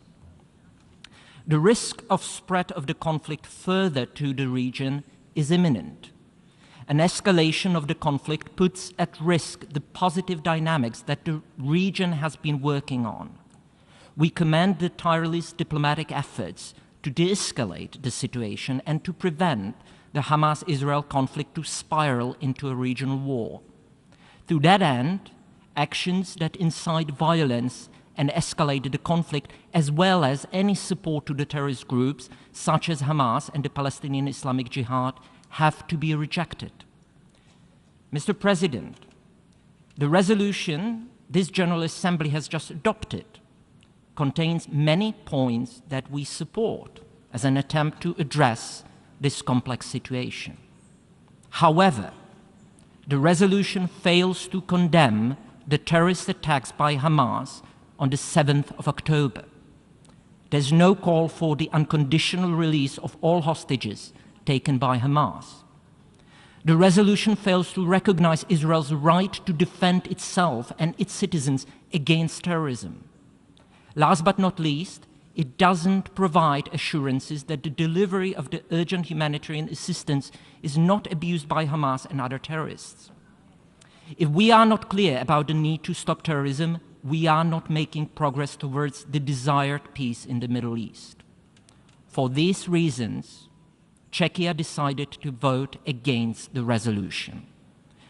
Mr. President, despite the current burst of anger and division, we believe that the majority of Israelis and Palestinians prefer the path of peace, not war and terror.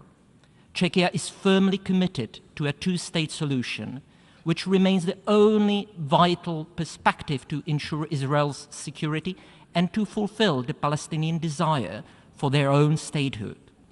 Both Israelis and Palestinians deserve to live in peace, security, and dignity. I thank you. I should like to thank the distinguished representative of Chechnya and now invite the distinguished representative of Peru to take the floor.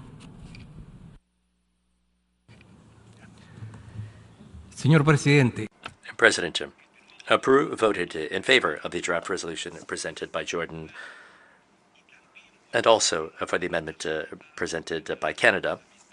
Unfortunately, rejected since we were not able to achieve within the Security Council the necessary consensus to offer a solution to a conflict which increasingly claims more and more human lives.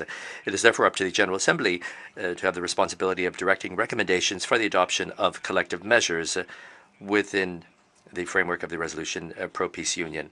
The text that we adopted contains fundamental and necessary elements for an immediate truce, which would lead to a cessation of hostilities, the release of hostages, the protection of the population, and the quest for a just and lasting solution, which would allow both states, Palestine and Israel, to live in peace within secure borders, mutually agreed and internationally recognized in accordance with international law and relevant United Nations resolutions. I must reaffirm that Peru categorically condemns any terrorist act such as those perpetrated by Hamas against Israel on the 7th of October. At the same time, Peru considers that it is a moral and legal imperative to respect international law, in particular international humanitarian law, in order to guarantee the protection of civilians everywhere without distinction based on creed or nationality.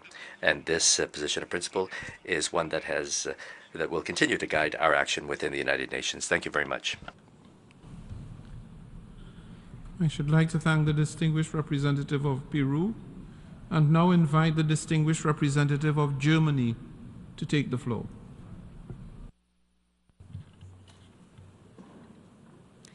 Thank you, Mr. President. Today was a difficult day for the General Assembly. I thank Jordan for its work and take the opportunity to explain our vote. On 7th of October, Israel fell victim to an unprecedented terrorist attack carried out by Hamas. Many civilians have been killed, injured, or kidnapped. For almost 3 weeks now, Hamas has continued launching rockets against civilian targets in Israel. You can hear the cry in Israel where families mourn their loved ones, killed, maimed, tortured, brutally abducted by Hamas terrorists. For Germany, Israel's security is non-negotiable. Hamas must unconditionally and immediately release all hostages, stop its indiscriminate rocket attacks, and refrain from using civilians as human shields. Like any other state in the world, Israel has the right to defend itself against terrorism within the framework of international law. Mr. President, addressing the plight of Palestinians in no way contradicts this clear and unwavering stance. We also hear the cry of parents in Gaza mourning and fearing for the lives of their children. The humanitarian situation in Gaza is getting direr day by day. Germany calls for continued, rapid, safe, and unhindered humanitarian access and aid to reach those in need through all necessary measures, including humanitarian corridors and pauses for humanitarian needs. Mr. President, we believe that the draft resolution tabled by Jordan for the Arab group rightly underlines the pressing humanitarian needs of civilians in Gaza and calls for humanitarian access. On the other hand, in our view, the text has major flaws. It fell short of explicitly condemning the terrorist attacks by Hamas and calling out Hamas' responsibility for killing civilians, taking hostages, and indiscriminately firing rockets against civilian targets. We therefore thank Canada for tabling an amendment that clearly names Hamas' responsibility and suggests more unequivocal language. Germany has therefore supported the Canadian amendment and deeply regrets that it did not get the necessary majority. Germany abstained on the resolution before us. Mr. President, in the UN, we speak the language of international law, of humanity, of peaceful coexistence. This is what unites us. The rules of the UN Charter and international humanitarian law should guide our work towards a meaningful peace process, allowing both Israelis and Palestinians to live side by side in peace and security in two independent states. We must all step up our efforts to this end. I thank you.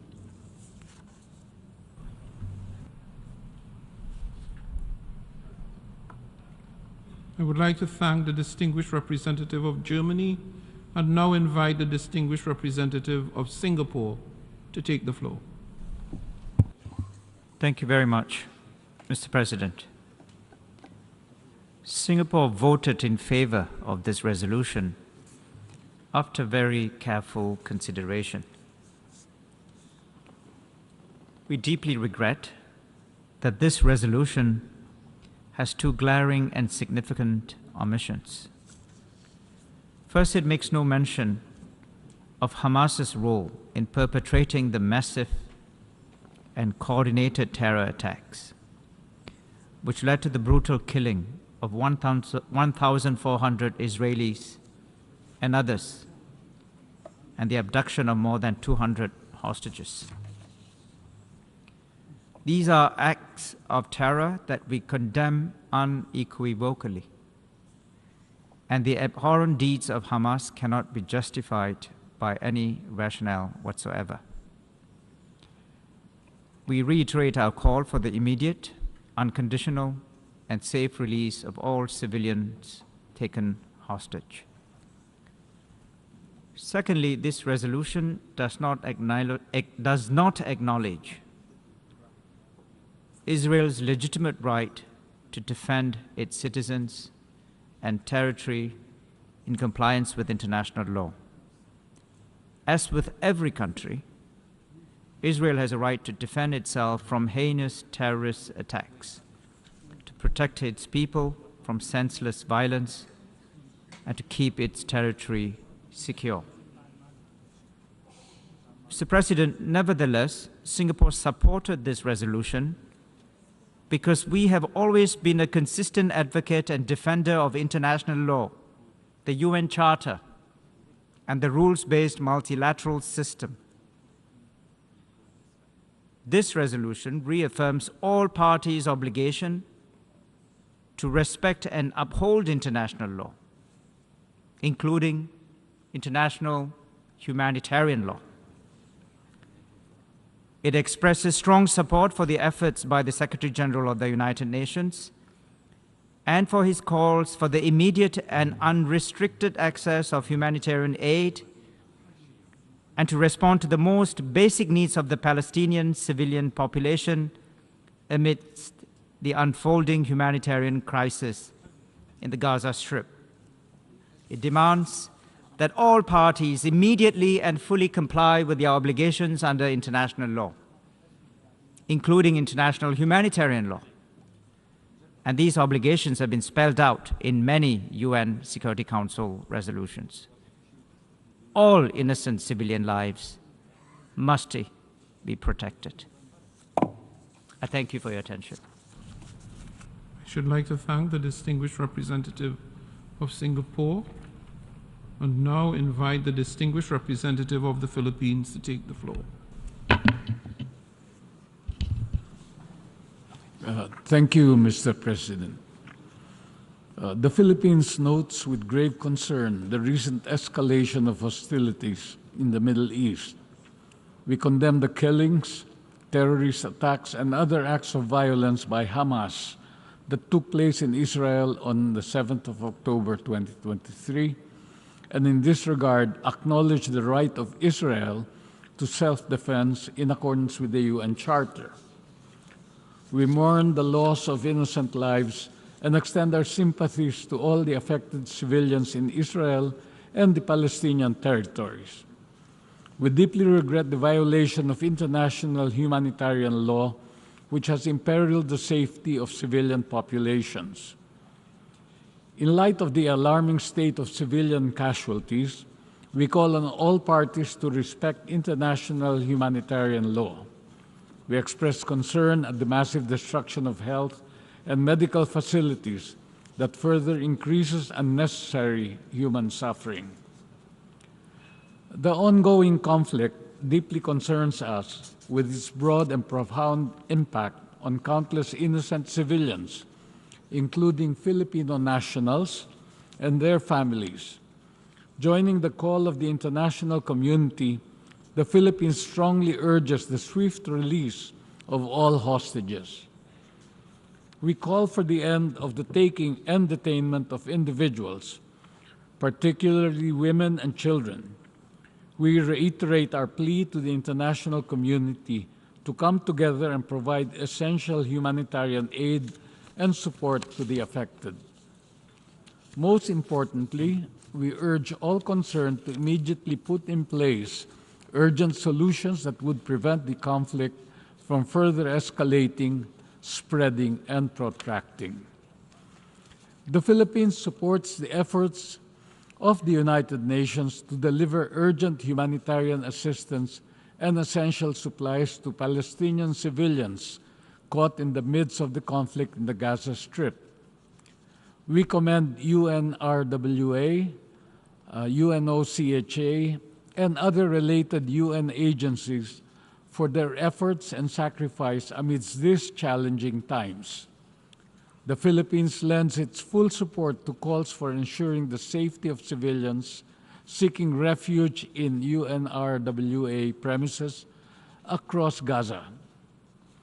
We welcome the opening of a humanitarian corridor with Egypt, as it is important that the UN humanitarian system be supported and is enabled to respond to the scale of the needs of the affected populations in a predictable and sustainable manner.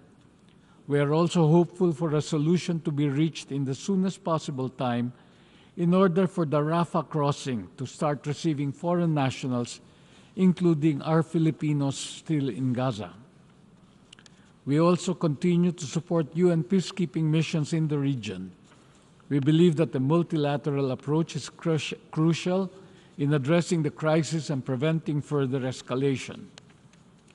The Philippines urges the Security Council to endorse and support coordinated efforts with UN entities for the safe evacuation and protection of migrants in conflict zones. We earnestly appeal to all parties involved to cooperate in safeguarding their security.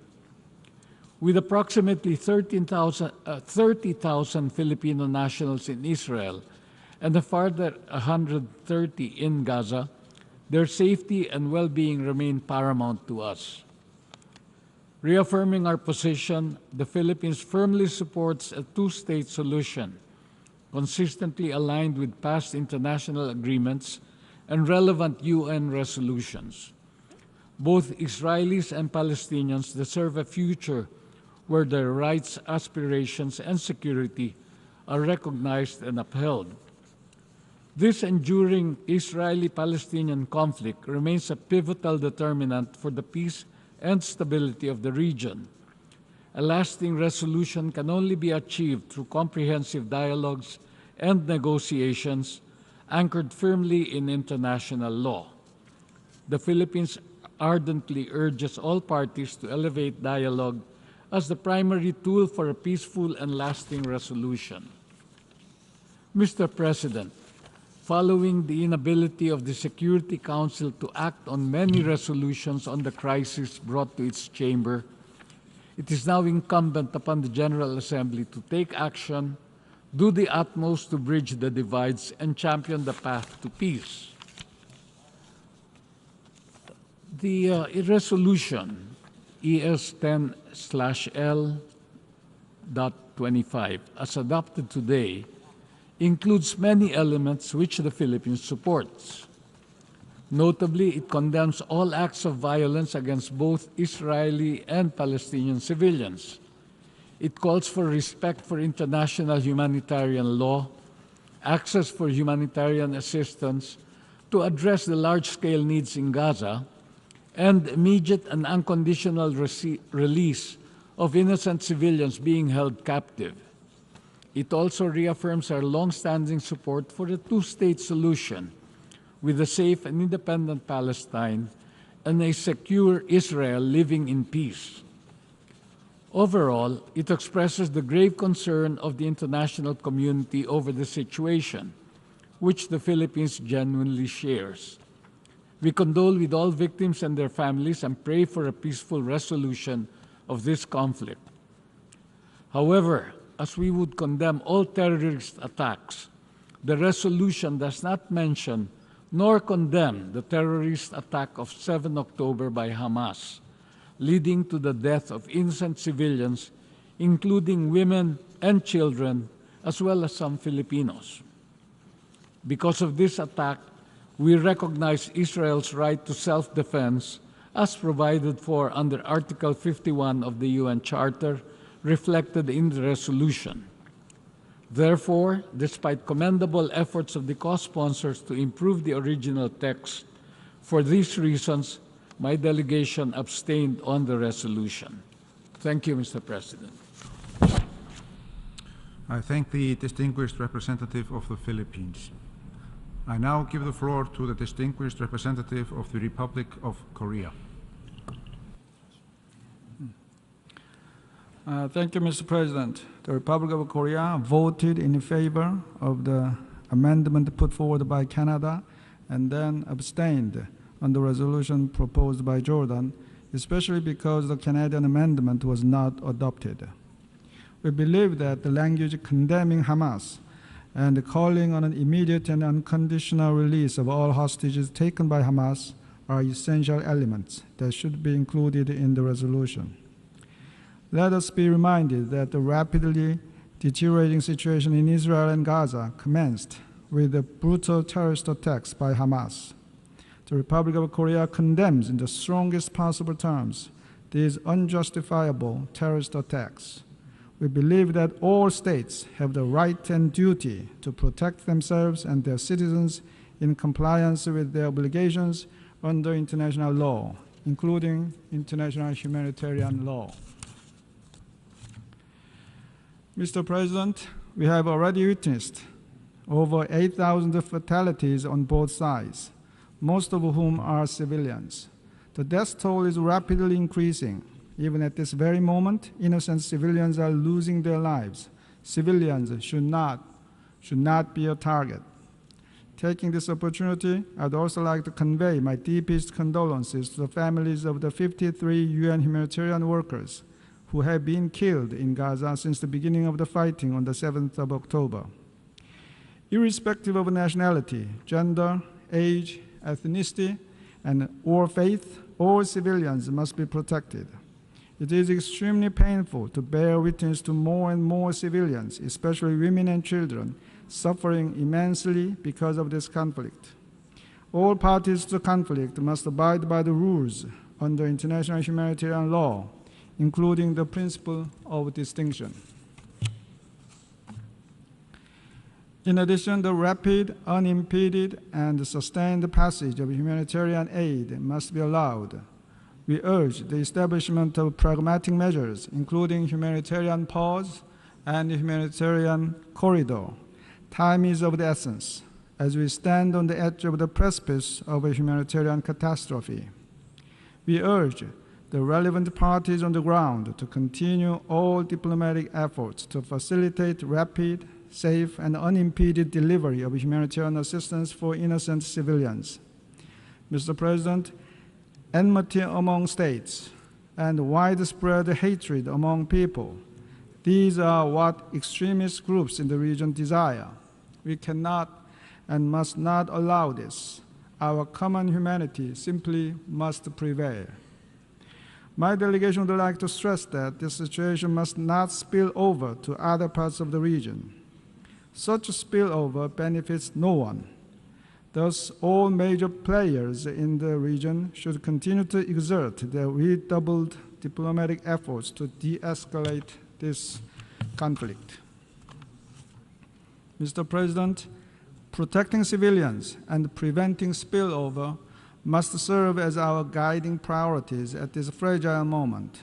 However, in addition, we all know that the issue of Israel and Palestine is not something that started on the 7th of October.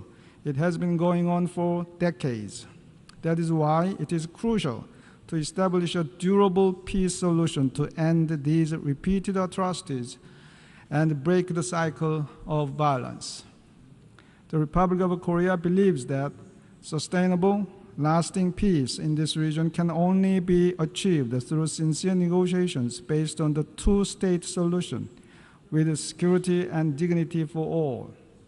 The current catastrophic situation also reminds us in the most poignant way of the urgent need for sincere dialogue to discuss, contemplate, and hammer out every aspect related to this extremely complicated issue with the long-term goal in mind. We strongly believe that even during this bloody and inflamed juncture, all diplomatic channels among relevant countries and parties should actively continue to operate behind the scenes. I thank you, Mr. President. I thank the distinguished representative of the Republic of Korea. I now give the floor to the distinguished representative of Ireland, speaking on behalf of a group of countries. Thank you, President. I have the honour to speak on behalf of the following states that have voted in favour of this resolution: Belgium, Luxembourg, Slovenia, Spain, and my own country, Ireland. We have supported this resolution as it addresses steps that must be implemented with the utmost urgency in order to protect civilian lives and increase the provision of humanitarian aid. At the same time, we emphasise that this resolution does not comprehensively reflect our position. In particular, we wish to reiterate our condemnation in the strongest possible terms of the brutal terrorist attacks by Hamas that took place in Israel starting on the 7th of October 2023. There is never any justification for terrorist attacks against civilians in any circumstances. We strongly condemn the taking of hostages and demand their immediate and unconditional release. We regret, therefore, that the amendment tabled by Canada failed to be adopted. We strongly emphasise Israel's right to defend itself in line with international law, including international humanitarian law. We fully support the demand in the resolution that all parties comply with their obligations under international law, including international humanitarian law and international human rights law.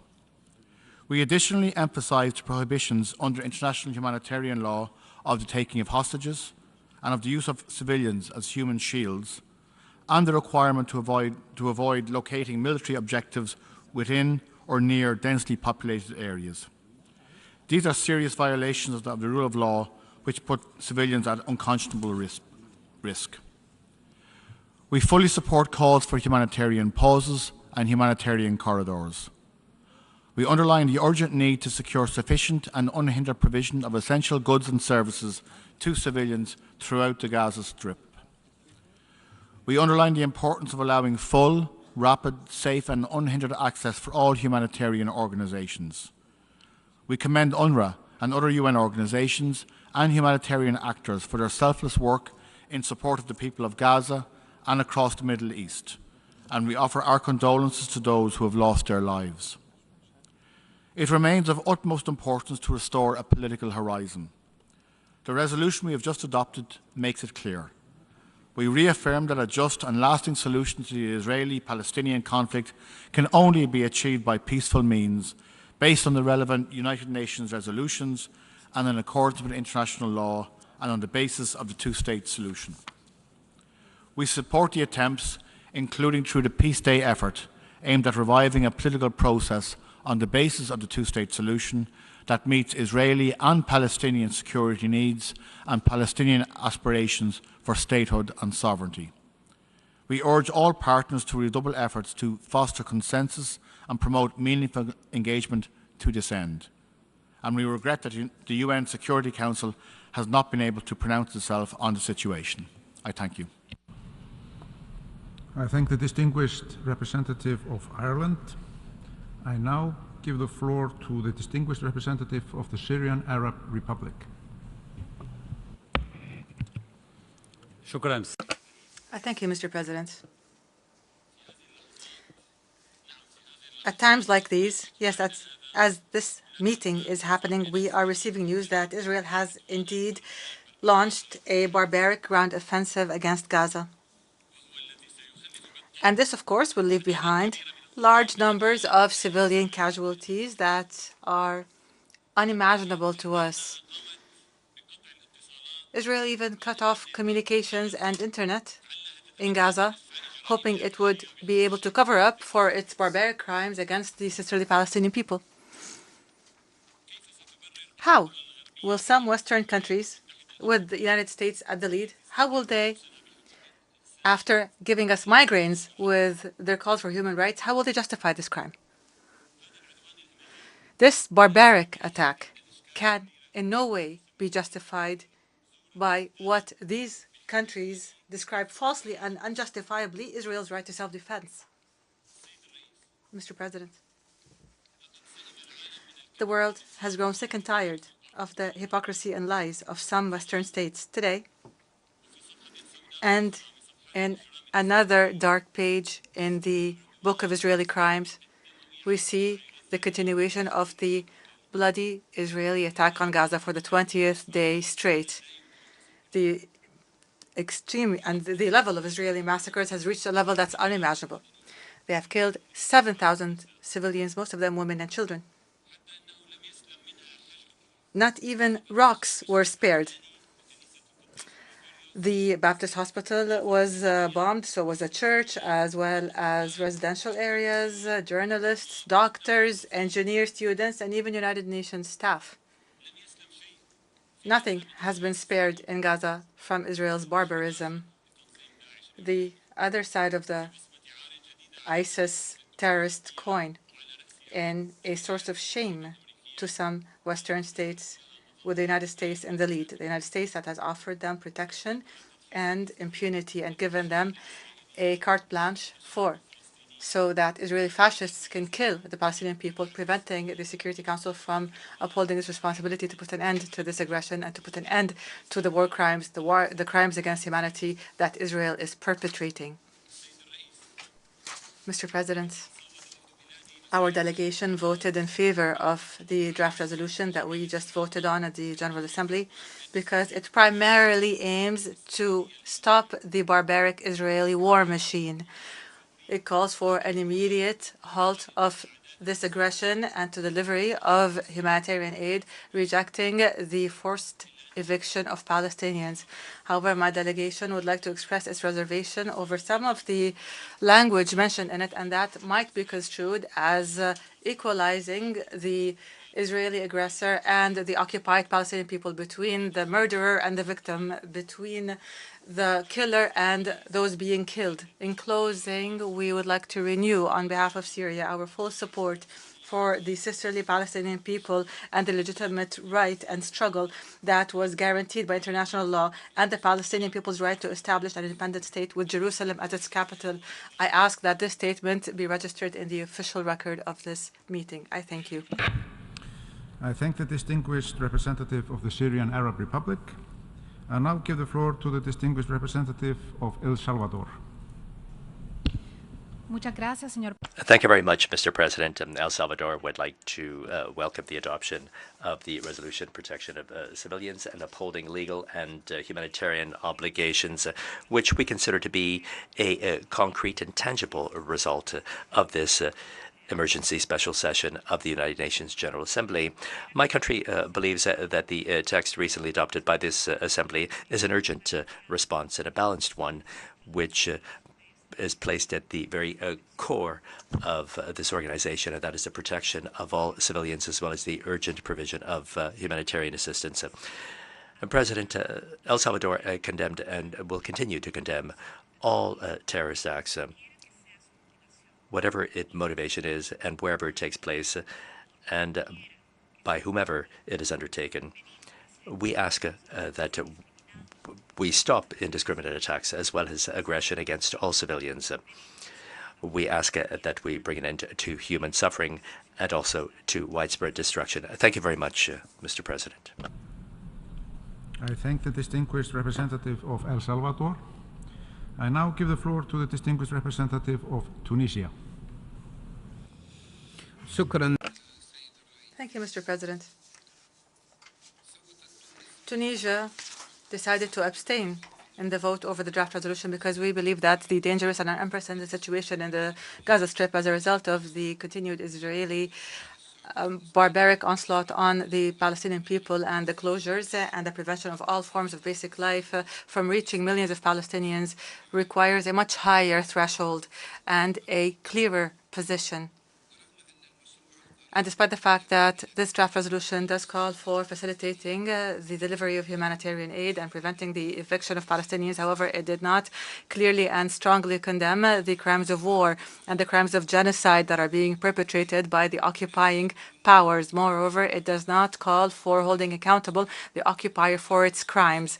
It did not clearly stipulate and call for an immediate halt to the aggression, and it also put the victim and the murderer on an equal footing. Therefore, we have continued our efforts to offer amendments. However, those amendments were only focused on giving the occupying powers more free rein in perpetrating their crimes. Therefore, we were called to vote on a draft resolution that will only make things worse and will deepen the suffering of the Palestinians.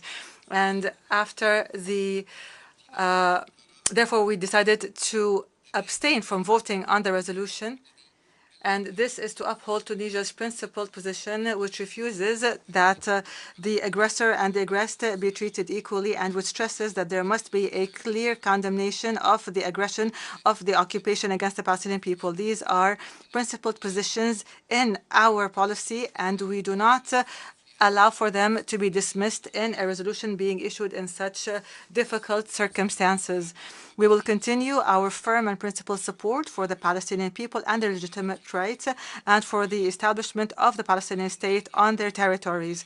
We hope that United Nations resolutions that have exceeded 1,000 are respected and implemented to put an end to the aggression and on the Palestinian people and their suffering, and to put an end to the occupation, and so that things must be called as they are, because shelling hospitals and killing children and women and harming millions of innocent civilians and targeting houses of worship and houses of residence cannot be used as self-defense. Rather, this is a war crime, while the right to self-determination and the right to resisting occupation and rejecting discrimination, racial discrimination, are now considered terrorism. We call the international community, the Security Council, General Assembly, to shoulder their responsibilities and put an end to all of these mistaken practices and half answers. The Palestinian people must be allowed to enjoy their rights that will continue to exist, and they must also enjoy the protection that they deserve. I thank you. I thank the distinguished representative of Tunisia. I now give the floor to the distinguished representative of Australia. Thank you, President. First, Australia expresses appreciation for Jordan's leadership and sincere efforts in bringing forward Resolution L25. We agree with the central proposition that the humanitarian situation in Gaza is dire and human suffering is widespread and unacceptable. Australia again calls for humanitarian pauses in hostilities so that food, water, medicine and other essential assistance can reach people in desperate need and so that civilians can get to safety. However, we abstained with disappointment because we believe the resolution as drafted was incomplete. The resolution did not recognise the terror group Hamas as a perpetrator of the 7 October attack, and Australia again explicitly calls for the immediate and unconditional release of hostages. Moreover, the United Nations Charter guarantees national sovereignty.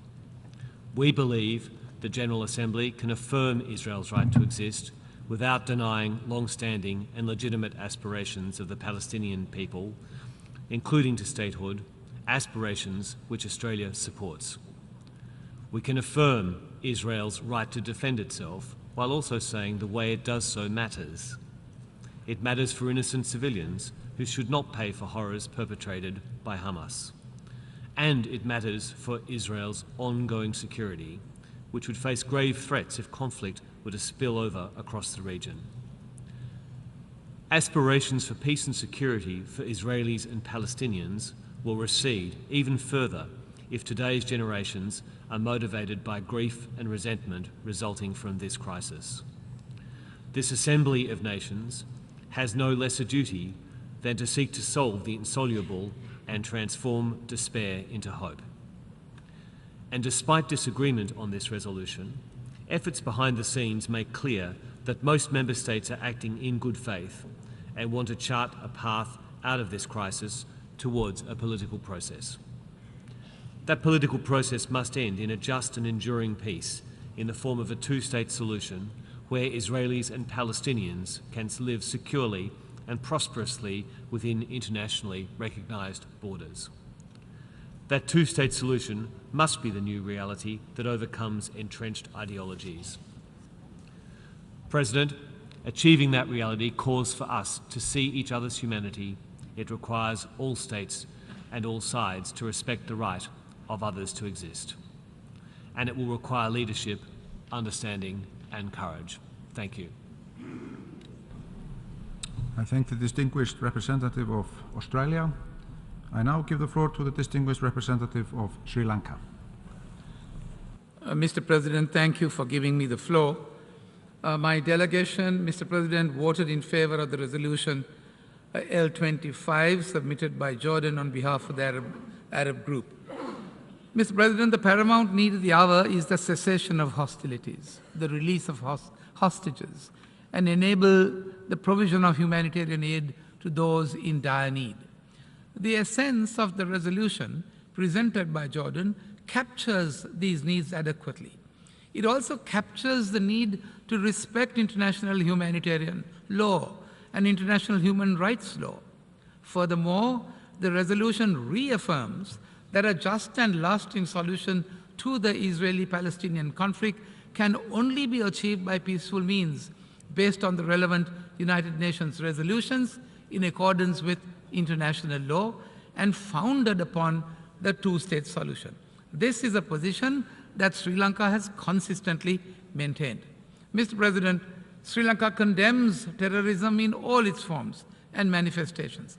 That includes the terrorist attacks that took place on the 7th of October on the civilian population in Israel.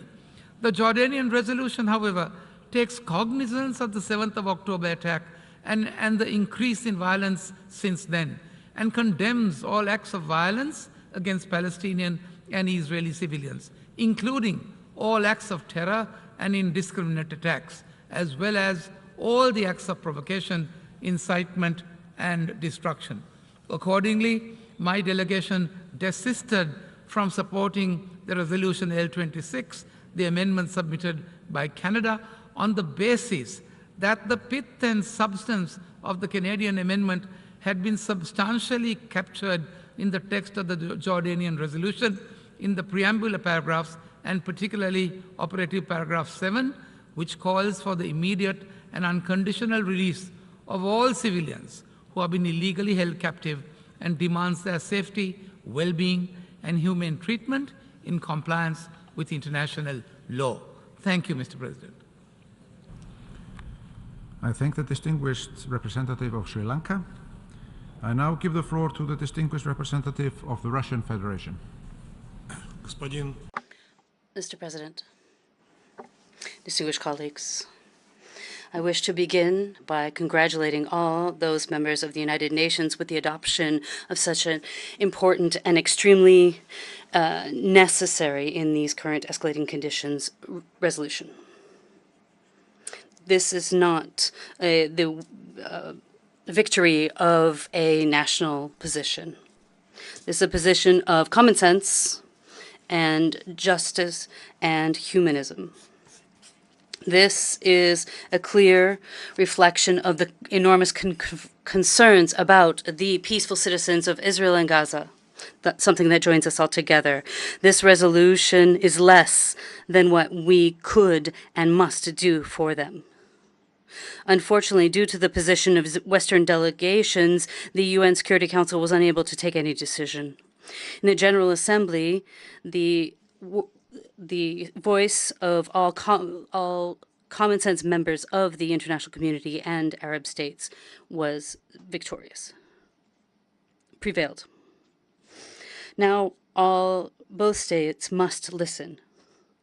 First and foremost, this is about an immediate ceasefire which must end the violence. This is particularly important due to information which is coming in on the start of ground operations in Gaza.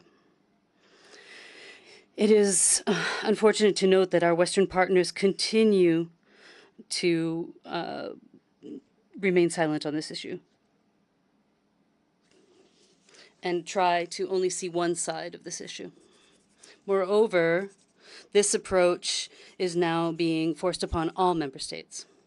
They believe that this does not respond to the tasks placed before this organization to ensure peace and security. We clearly condemned both the terrorist acts and the deaths of Israelis and other citizens in Israel, as well as the indiscriminate bombing of Gaza and the victims there.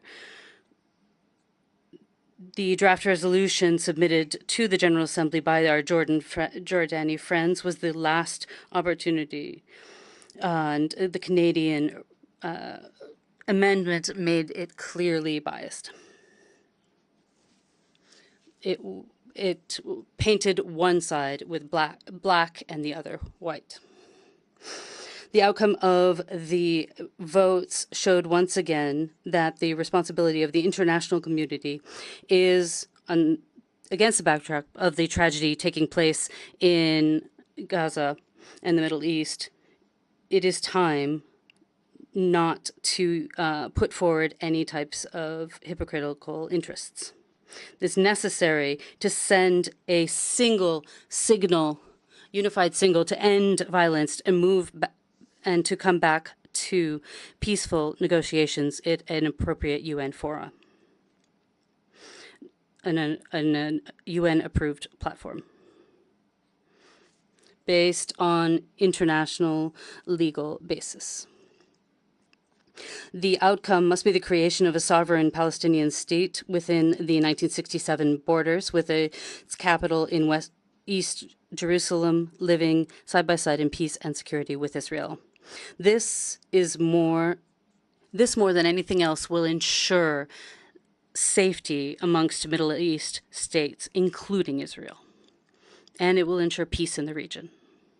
Today's crisis is a tragedy, but it is a clear confirmation of the need to carry out these long since adopted Security Council and General Assembly resolutions and decisions.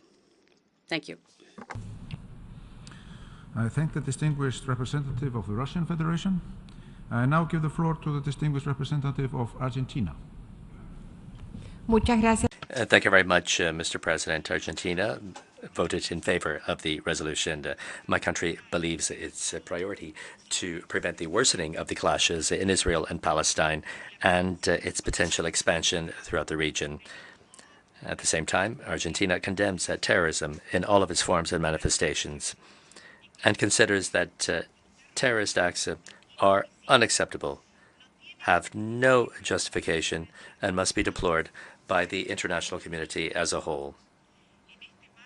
In this framework, I would like to reiterate emphatically and unequivocally, as my government did on the 7th of October, Argentina's firm condemnation of the terrorist attacks perpetrated by Hamas against Israel. And that is why we voted in favor of the draft amendment proposed by Canada to incorporate these concepts in the resolution that we have just adopted, and we regret the fact that it did not enjoy the necessary support. At the same time, without backing down on our position, we decided to accompany the resolution, even with these and other shortcomings, giving a priority to the United Nations to promote all efforts so that the humanitarian crisis in the Gaza Strip does not worsen, and for humanitarian assistance to reach those who require it. It's crucial to have full respect for international law, international human rights law, and international humanitarian law. And also, it's crucial that the civilian population be protected, regardless of their nationality. Hamas must release hostages immediately and unconditionally. And while we recognize the right to self-defense within the framework of respect for international law, we must also step up all of our calls directed to achieving a cessation of hostilities. Thank you very much, Mr. President.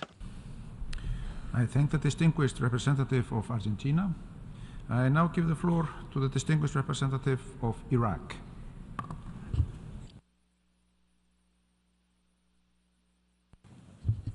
شكرا جزيلا السيد الرئيس. Thank you, Mr. President. At a time when my delegation expressed its regret, given the fact that the Council did not take on its responsibility to bring an end to the military aggression carried out by the Israeli occupying force, and also given the failure of the Council in the last 3 weeks, the failure to adopt a resolution which would put an end to the suffering of the Palestinian people, which force them to resort to the General Assembly. However, the international community did not bear in mind the difficulty of the situation which the Palestinian population is suffering from because of the Israeli occupation. And we must this encouraged Israel to carry out a land invasion, defying the UN resolutions.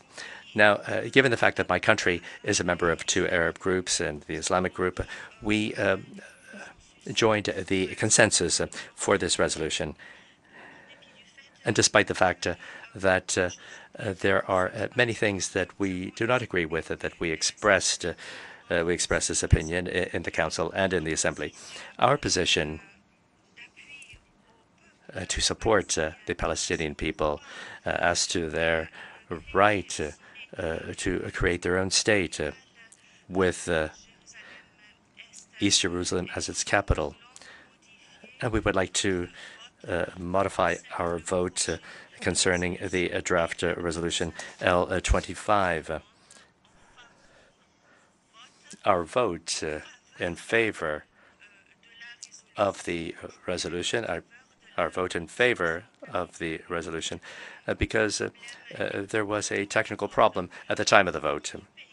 My country would like to point out its objection to certain points in the draft resolution, which is opposed to our national law, and I hope that you're going to rectify that within the verbatim notes of this meeting. Thank you very much. I thank the distinguished representative of Iraq. I now give the floor to the distinguished representative of Slovakia. Mr. President, Slovakia reiterates our condemnation in strongest possible terms of Hamas for its brutal and indiscriminate terrorist attack across Israel. The use of civilians as human shields by Hamas is a particularly deplorable atrocity. We also emphasize Israel's right to defend itself in line with international law. The fundamental principles of conduct and of hostilities in IHL are proportionality, distinction, and precaution. As recalled by the UN a few days ago, war has rules, starting with the fundamental principle of respecting and protecting civilians. All civilians should be protected at all times. We call on Hamas to immediately release all hostages without any precondition. We also want to express our gravest concern for the deteriorating humanitarian situation in Gaza. We know the situation is at breaking point and that we need to act urgently in order to avoid a human catastrophe. We call for continued, rapid, safe, and unimpeded humanitarian access and aid to reach those in need. We recognize and agree with crucial humanitarian elements in the resolution. However, there are aspects of the highest importance of current escalations which are missing, and their reiteration is of utmost necessity. Some of these are condemnation of indiscriminate terrorist attacks perpetrated against Israel on 7th of October, confirmation and reiteration of Israel's right to self-defense, or call on immediate release of all hostages. These are just a few elements missing from the text, which Slovakia, together with other EU member states, strive to include to paint the full picture of current situation. Unfortunate non-consideration of these crucial points prevented Slovakia from supporting the resolution. Nevertheless, Slovakia remains committed to a lasting and sustainable peace based on the two-state solution and the relevant resolutions of the Security Council through reinvigorated efforts in the Middle East peace process. I thank you, Mr. President. I thank the distinguished representative of Slovakia. I now give the floor to the distinguished representative of the Islamic Republic of Iran. Bismillah ar-Rahman ar-Rahim. Mr. President, at the outset, my delegation would like to once again strongly condemned the ongoing military attacks and new rounds of invasion into the Gaza Strip against Palestinian civilians by the Israeli regime. Mr. President, the Islamic Republic of Iran firmly believes that support to the cause of Palestine and Palestinian people must continue until they would be able to realize their fundamental rights, in particular, the right to self-determination and the establishment of an independent state of Palestine with Al-Quds al-Sharif as its capital. Historical experiences and recent developments demonstrated that Palestinians have no choice but to continue their resistance against occupation, aggression, and blatant violations of their rights. As we have stated before, we are of the view that the return of all Palestinian refugees to their homeland and holding a referendum for self-determination are the most effective and durable solution to the Palestinian question. Through that referendum, the Palestinian Muslims, Jews, and Christians will be able to choose their own political system and enjoy their rights fairly and equally. Mr. President, having stated our principled position today, my delegation voted in favor of the draft resolution L25 submitted to this 10th emergency special session and considers it a demonstration of the strong support of the international community for the cause of Palestine, in particular, the realization of the inalienable right of the Palestinian people to self-determination. Today's vote, both on draft resolution and the biased and politically motivated amendment proposed by Canada, is important and shows strong international support to Palestinians and their right of self-determination. It also put an end to fabricated narratives which tries to question the legitimacy of struggle by Palestinian people, including their armed struggle toward fulfilling these goals. Meanwhile, my delegation would like to reiterate the Palestinian people's inherent right to self-defense in the face of the Israeli regime's continued brutality and hostility against them. The right to self-defense, as recognized by international law and the United Nations Charter, extends to all Palestinians, including resistance movements such as Hamas, in their struggle against Israeli occupation and military aggression. Depriving Palestinians of this inherent right is unacceptable as long as occupation and military aggression persists. Mr. President, as I have the floor, I would like to react to the references made in the statement of Canada to the Islamic Republic of Iran and its role in the region.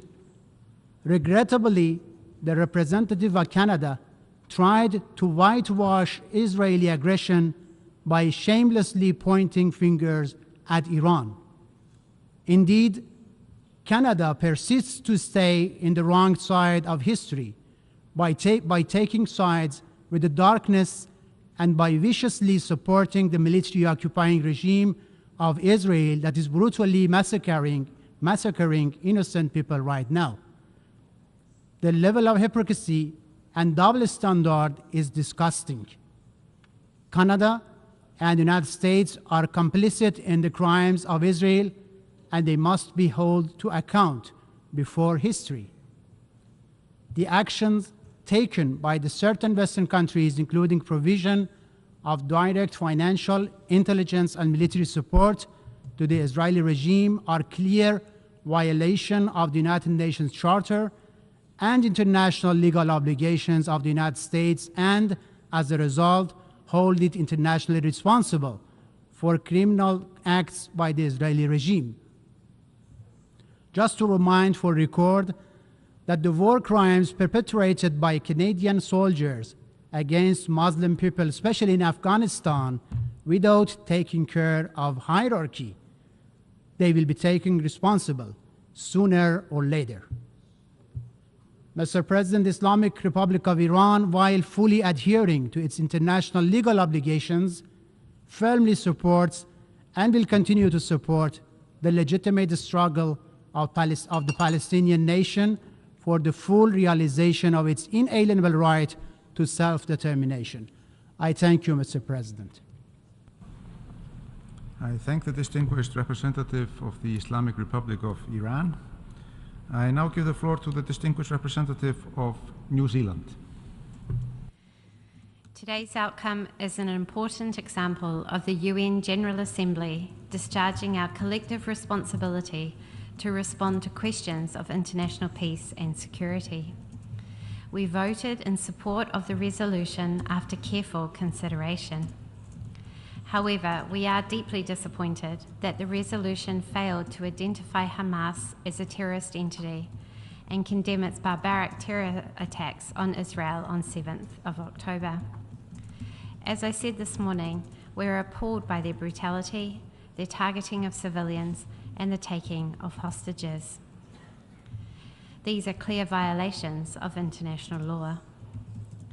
Further, the resolution would have benefited from a call for the immediate and unconditional release of all hostages and a reference to Israel's right to defend itself in full compliance with international law, including in respect of actions taken in Gaza.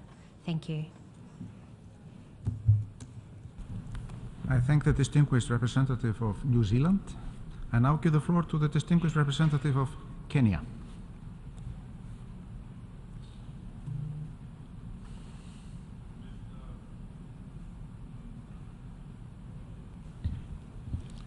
Mr. President, we voted in favor of the Gaza resolution and appreciate Jordan's consultative approach. The edits made to the text yesterday, acknowledging the 7th October terrorist attacks and the hostages taken by Hamas, and reaffirming the two-state solution, met our minimum expectations. Our favorable vote aimed to address the emergency humanitarian needs of Palestinians in Gaza.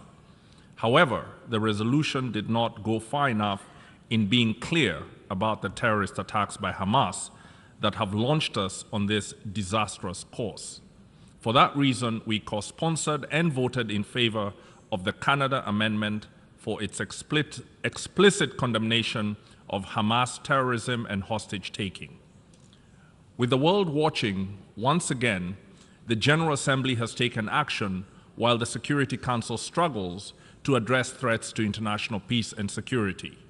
Each veto that contradicts the objective realities on the ground underscores the urgent need for Security Council reform.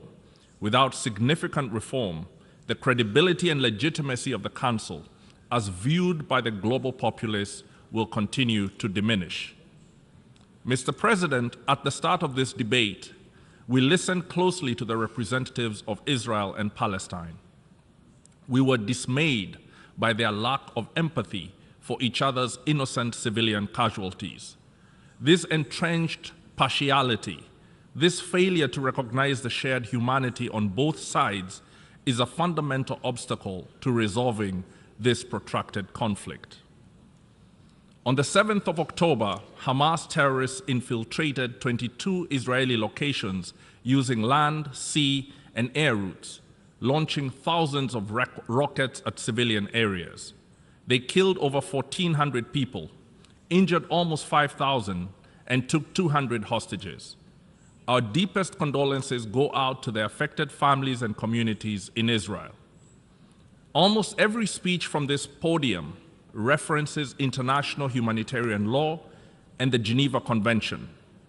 While agreeing on the importance of universal adherence, it is crucial to emphasize that international and natural law fundamentally protect the unequivocal right to self-defense.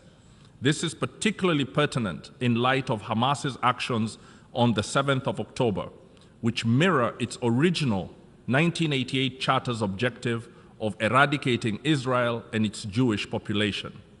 The attack suggests that even the supposedly moderated 2017 charter revision, which maintained that, and I quote, resisting the occupation with all means and methods is a legitimate right, close quote, still harbors intentions to destroy Israel and its Jewish people.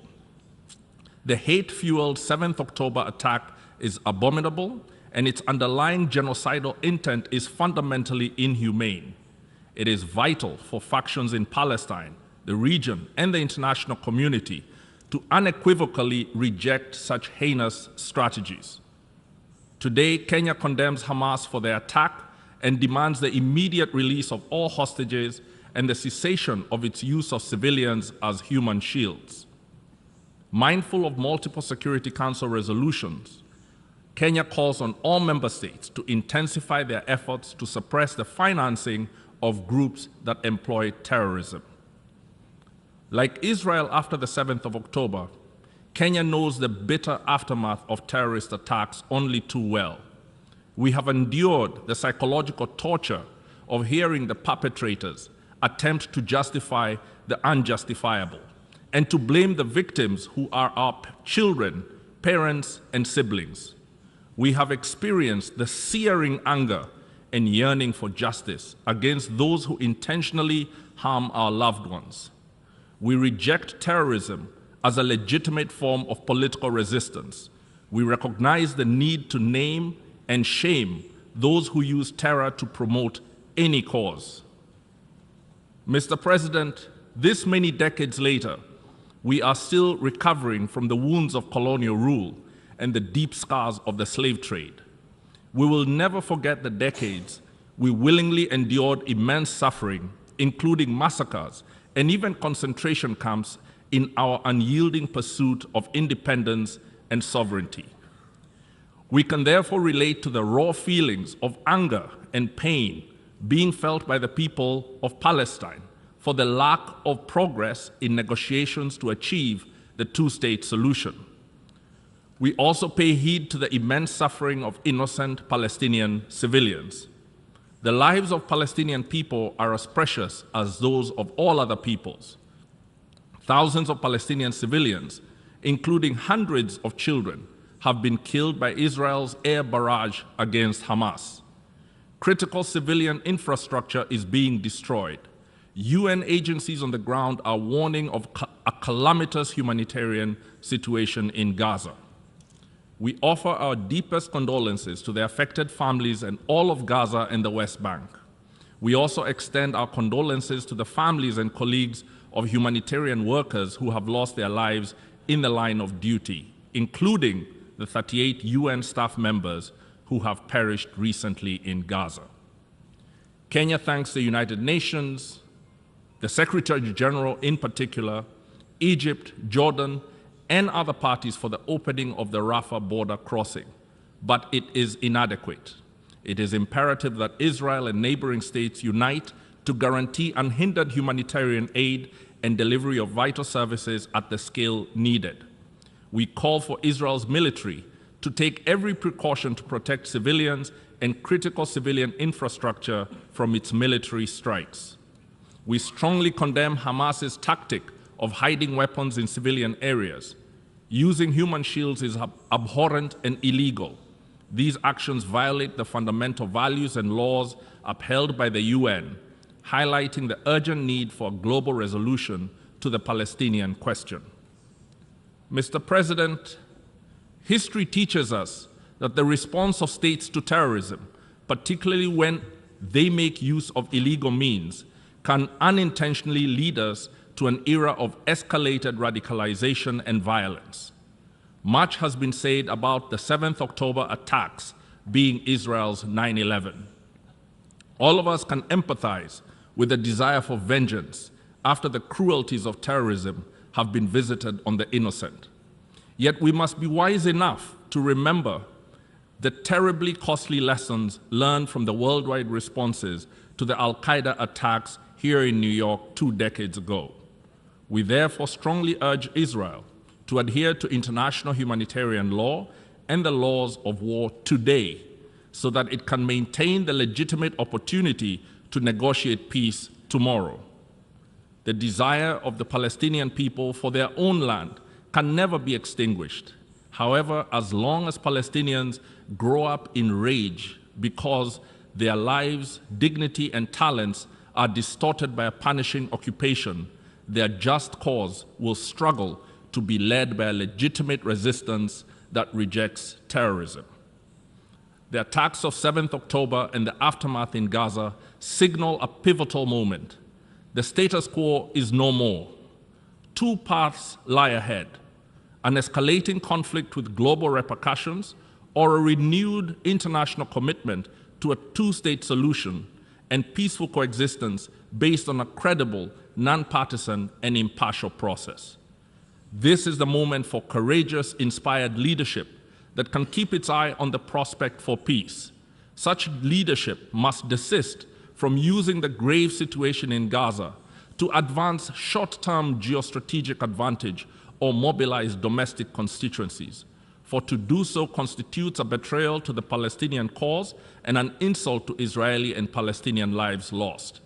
States that ardently support and sponsor both factions of this monumental conflict bear the responsibility to employ their influence and leverage in guiding the parties back to the negotiating table. Thank you. I thank the distinguished representative of Kenya. I now give the floor to the distinguished representative of Colombia. Gracias. Thank you very much, Mr. President. As was expressed by the Vice Minister of Multilateral Affairs of Colombia yesterday, Colombia reaffirms its historic support for a peaceful solution, a definitive and comprehensive solution to the Palestinian question, based on the solution of two states who live side by side within safe borders in accordance with what is established in the relevant resolutions of this General Assembly and of the Security Council. Colombia voted in favor of this resolution, joining the broad majority that agreed in reaffirming the call for a ceasefire and for the unlimited respect for international humanitarian law and the protection of life in accordance with the resolution which we have just adopted. Violence only produces more violence and more loss of life, leaving in its wake an unfortunate and nefarious legacy for future generations. I reiterate the appeal made by President Gustavo Petro to hold an international peace conference with a view to achieving a definitive solution to this conflict. Thank you very much.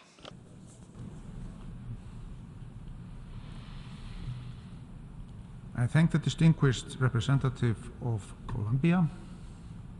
I now give the floor to the distinguished representative of South Africa. Thank you, Mr. President. South Africa voted yes in favor of Resolution L25 on protection of civilians and upholding legal and humanitarian obligations. Like many here in this hall today, we are deeply disturbed by the harrowing images of death, destruction, and turmoil which have engulfed Gaza as a result of Israeli bombardment of civilians, essential infrastructure, and places of worship. As the international community, we must be united in calling for an immediate, comprehensive ceasefire. Humanitarian corridors should be opened immediately so that aid and other basic services can reach all those in need. We call on parties, all parties, to exercise restraint and for all states to desist from fueling this increasingly unjust war, including by supplying weapons to the parties. South Africa urges the United Nations to impose an arms embargo on all parties involved in this conflict, given the nature of the death and destruction we are witnessing every day. We also strongly support the Secretary General's call for international humanitarian law to be upheld, civilians to be protected, and for an immediate humanitarian ceasefire, as well as upholding human dignity. Mr. President, we express condolences to the people of Palestine and Israel for the loss of lives during the past 3 weeks. There's an added obligation on Israel as an occupying power over the people and territory it occupies in terms of the Geneva Conventions, including the prohibition against collective punishment.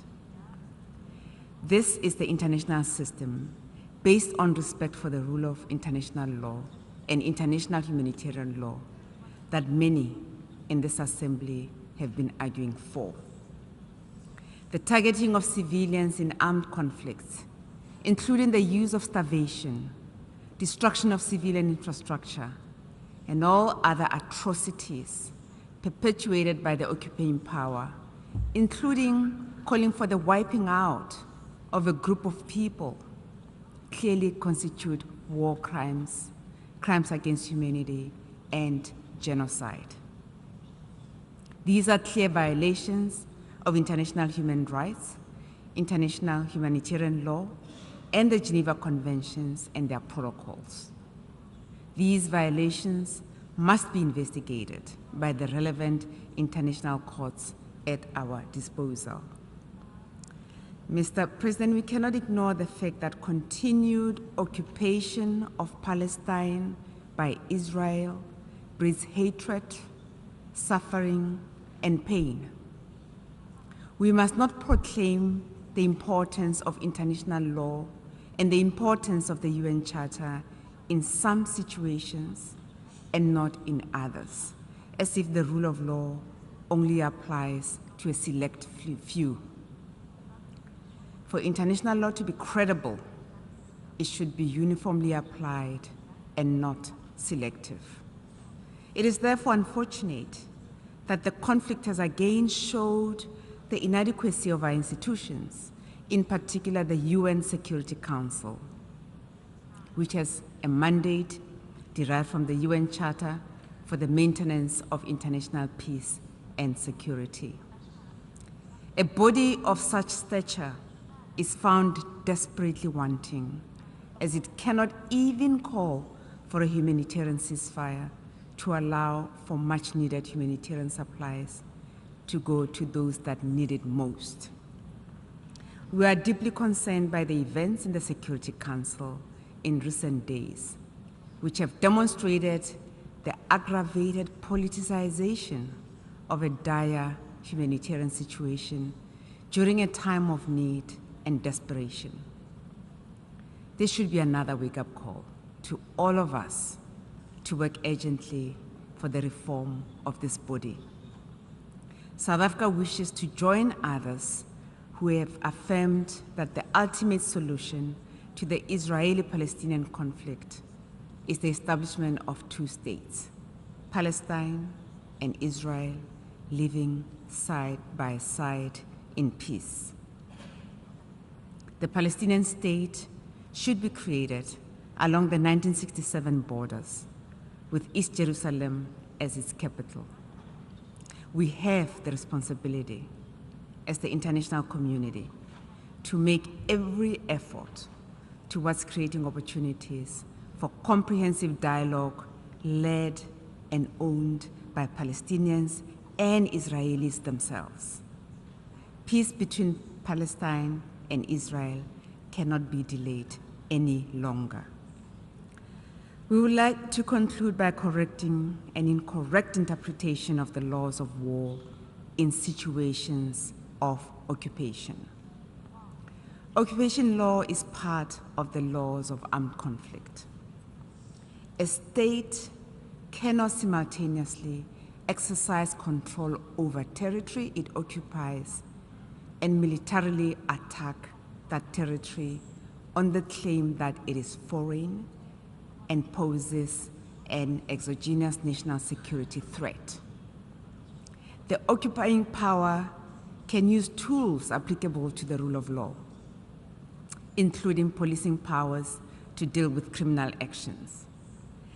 These notions of the right to defend itself has been used erroneously and deliberately to justify extrajudicial killings and collective punishment, with many countries enabling and justifying these unlawful acts. At the same time, we condemn the attacks by Hamas and other Palestinian groups on Israeli civilians. While oppressed and occupied people have the right to resist, including armed resistance, this right has to be exercised within limits imposed by the laws of war.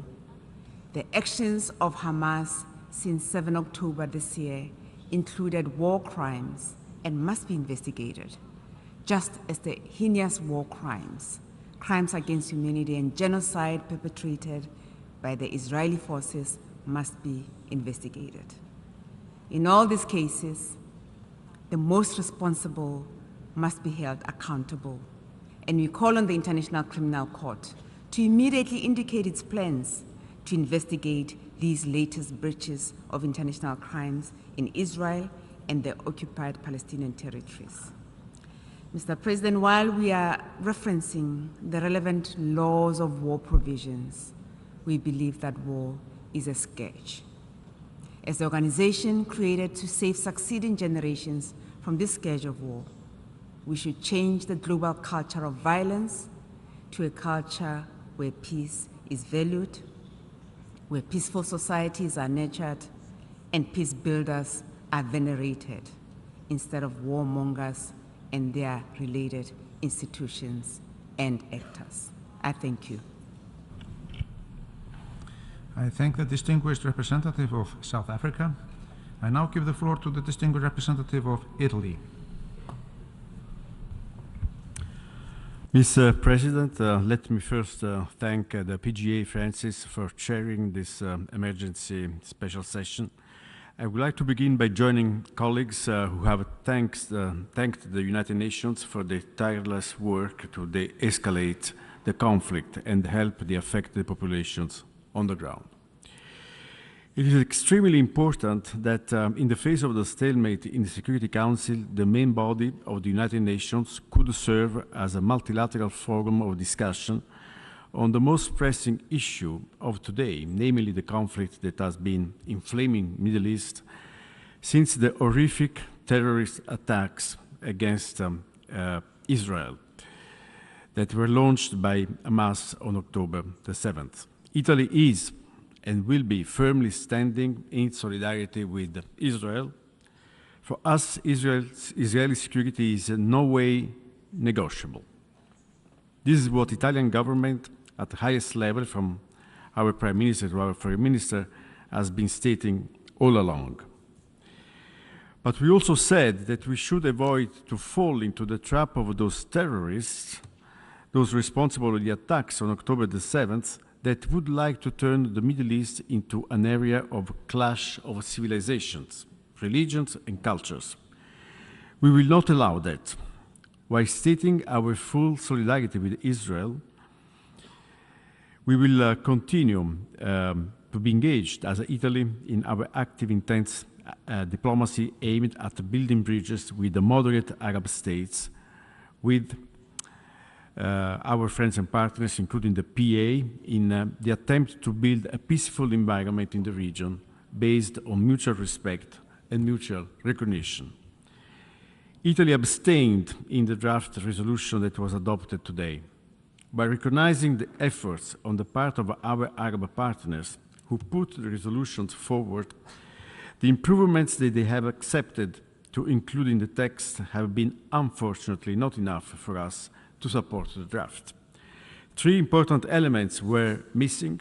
First, an unequivocal condemnation in the strongest terms and without any ambiguity of the heinous attacks by Hamas of October 7th against innocent Israeli civilians. Second, It was missing the recognition of the legitimate right of self-defense of any state, of Israel in this case, under attack. Exercise of the right of self-defense that should obviously be fully compliant with international law and international humanitarian law. And finally, the resolution did not mention in explicit, unambiguous terms the humanitarian imperative to release immediately and unconditionally all the hostages taken on October the 7th and to treat them humanely. So we could not support the resolution because of these three elements missing. While the conflict is ongoing, our priority is to display all the possible diplomatic efforts to allow the safe and unimpeded passage of aid while firmly demanding the immediate and unconditional release of all hostages without preconditions. We need also to intensify our common efforts to avoid the conflict to spill over beyond Gaza. The consequence of an expansion of the conflict would be unimaginable for the region and for the entire world. The only way to avoid such dangerous prospect is to promote the resumption of a political initiative for a concrete, structural, long-term solution with a precisely defined timeline based on two peoples, two states perspective. The Palestinian people must have the right to be a self-governing nation in freedom alongside a state of Israel to which the full right to existence and security must be unequivocally and unambiguously recognized. I thank you. I thank the distinguished representative of Italy. I now give the floor to the distinguished representative of Portugal. Thank you, Mr. President.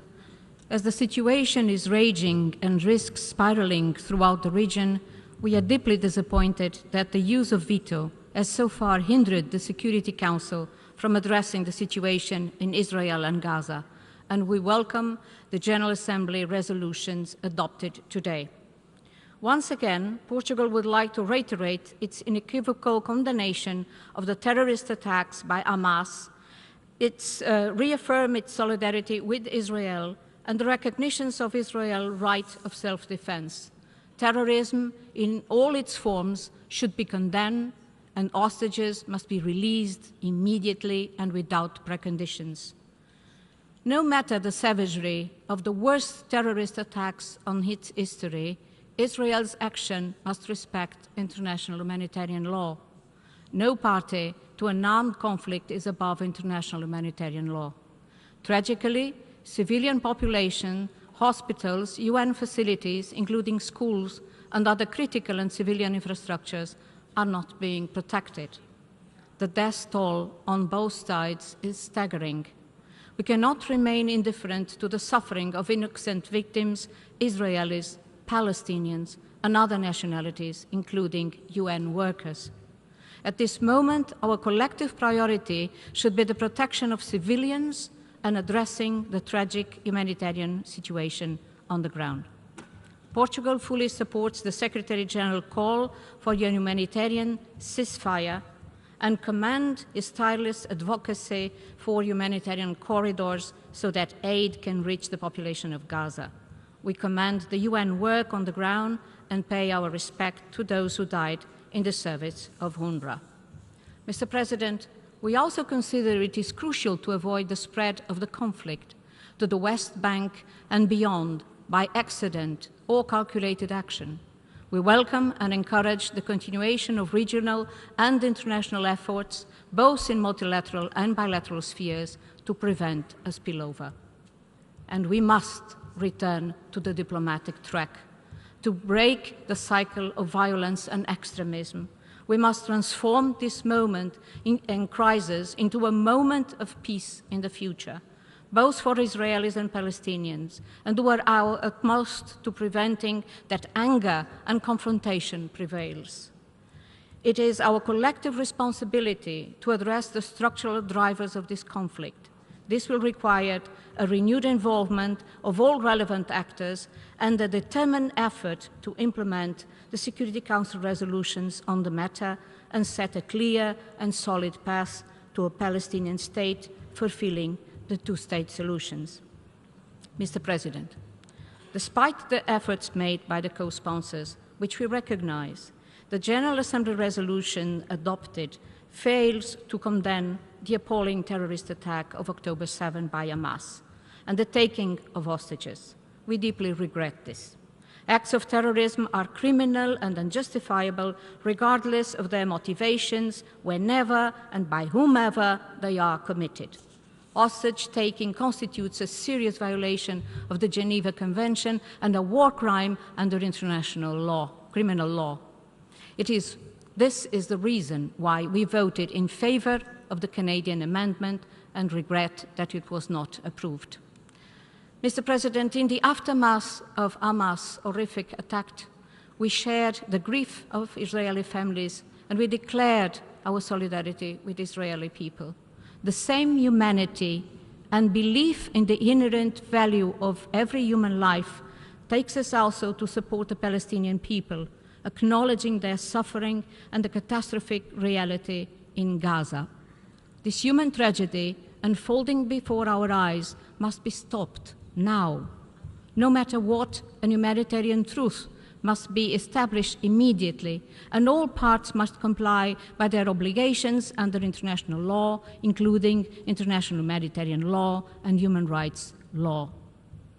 This is the reason why Portugal voted in favor of the resolution, because our common humanity must prevail. I thank you. I thank the distinguished representative of Portugal. We have heard the last speaker in explanations of vote after the vote. I give the floor to the distinguished observer of the observer state of Palestine.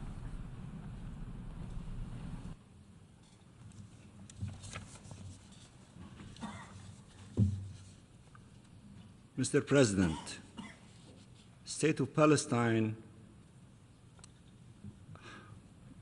Mr. President, distinguished delegates, today, here in the General Assembly, in the world's parliament, countries of principle and conscience, peace-loving nations stood up and proved that the international community has not forsaken humanity, has not forfeited international law as the universal rules they apply to all, has not forsaken the promise, the purposes and principles of the United Nations, and has not abandoned the Palestinian people in these darkest hours, nor forsaken their just cause for freedom and justice.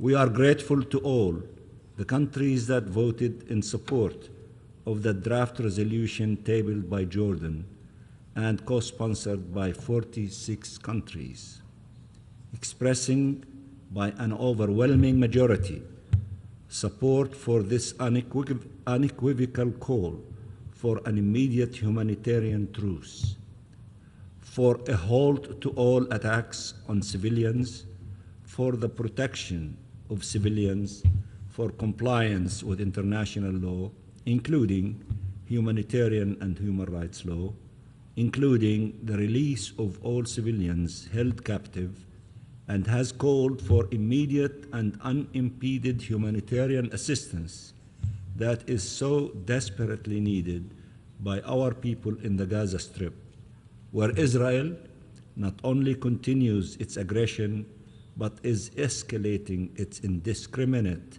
and savage attacks on innocent Palestinian children, women, men, as we speak. The occupying power has launched its ground invasion in the darkest of Gaza, where it has cut electricity, internet, and all communications. And yet, here, there are still some who refuse to equally and unequivocally condemn these war crimes and crimes against humanity being perpetrated by Israel. But today, we will not focus on such a regrettable stance. We will focus on the unequivocal message this August Assembly has sent to our people that the overwhelming majority of the people of the world stand with you, stand with the people in the Gaza Strip. They bear witness to your suffering. They feel your pain, and they have not forgotten you and will not forsake you. So we express our sincere appreciation to our sisters and brothers in the Arab group under the leadership of Jordan, our sisters and brothers in the OIC under the leadership of Mauritania, for their unwavering solidarity and efforts to ensure the adoption of this important and principled resolution, of this vital resolution, as the Security Council regrettably remains deadlocked, failing to uphold its charter duty to maintain international peace and security. And we thank all our sisters and brothers, yes, sisters and brothers from every region of the world, for their principled support in favor of the resolution on protection of civilians and upholding legal and humanitarian obligations. That is the true aim of this resolution. We are one in seeking an end to the killing, the trauma and terror, the destruction. This, of course, is not something that the representative of the occupying power will ever understand. He still comes here to this world body after it has clearly spoken and said, enough bullying and inciting, trying to force everyone to accept their twisted criminal definition of the self-defense, i.e. to massacre civilians and destroy a people. There is no such right in this world, not legally, not politically, not morally. There will never be. This is the message that was sent today by the General Assembly to him and anyone else who is attempting to rewrite international law, including the laws meant to protect civilians, including those occupied and oppressed, blockaded and besieged and persecuted for so long. This is the reality of the Palestinian people.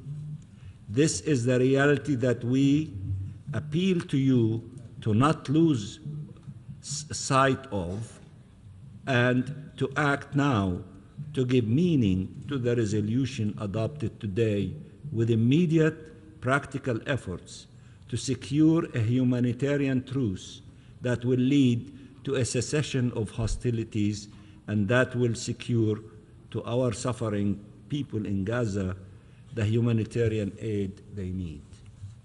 It is a catastrophic situation that requires immediate action.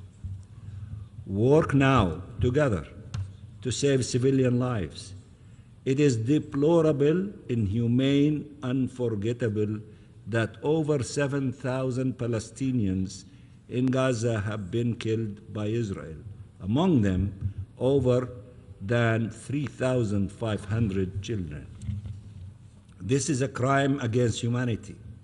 The world cannot stand by and watch as more innocent civilian lives are taken.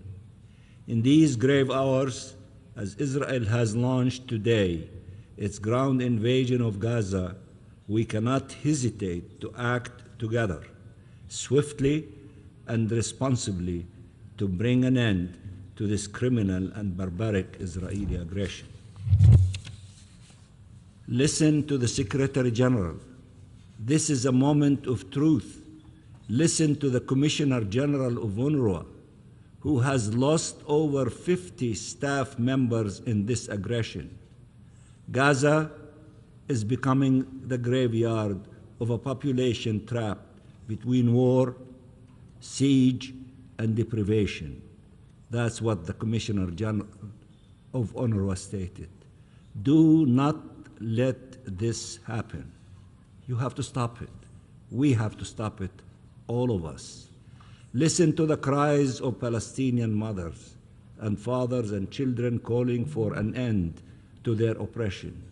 Listen to the billions of people around the world calling for an end to this injustice. Listen to the millions in the streets call for humanity to prevail. Listen to every single country in our region and so many around the world who have taken principled positions here. Listen to your conscience. And if that is not enough, listen to those who warn you about where this will lead if not stopped. Lastly, Mr. President, we must act now to support the courageous service of the humanitarian workers on the ground, the staff of UNRWA, OCHA, UNICEF, WFP, and other UN agencies, as well as the ICRC and our own Palestinian Red Crescent and Palestinian doctors, nurses, and medics working round the clock to save lives. We pay special tribute to the Palestinian national staff of UNRWA and other humanitarian agencies working to care for their brothers and sisters, and to our journalists insisting to tell the world the truth of what is happening in Gaza and all over Palestine. Even though their lives are also directly threatened and targeted by the Israeli aggression, they insist to choose life over death. That is the Palestinian ethos that carries us through even in these darkest of times. We want life now, justice now, freedom now. We want peace now. Enough is enough. And also I want to give special thanks and tribute to the principled, humane, and passionate position of our President, the President of the General Assembly, who have conducted our deliberation with humanity, with principles, with professionalism. We give him our salutation and gratitude. Thank you very much, Mr. President. I thank the distinguished observer of the Observer State of Palestine. We have heard the last speaker for this meeting. We shall hear the remaining speakers on Tuesday, 31st of October, at 3 p.m. in this hall. The meeting is adjourned.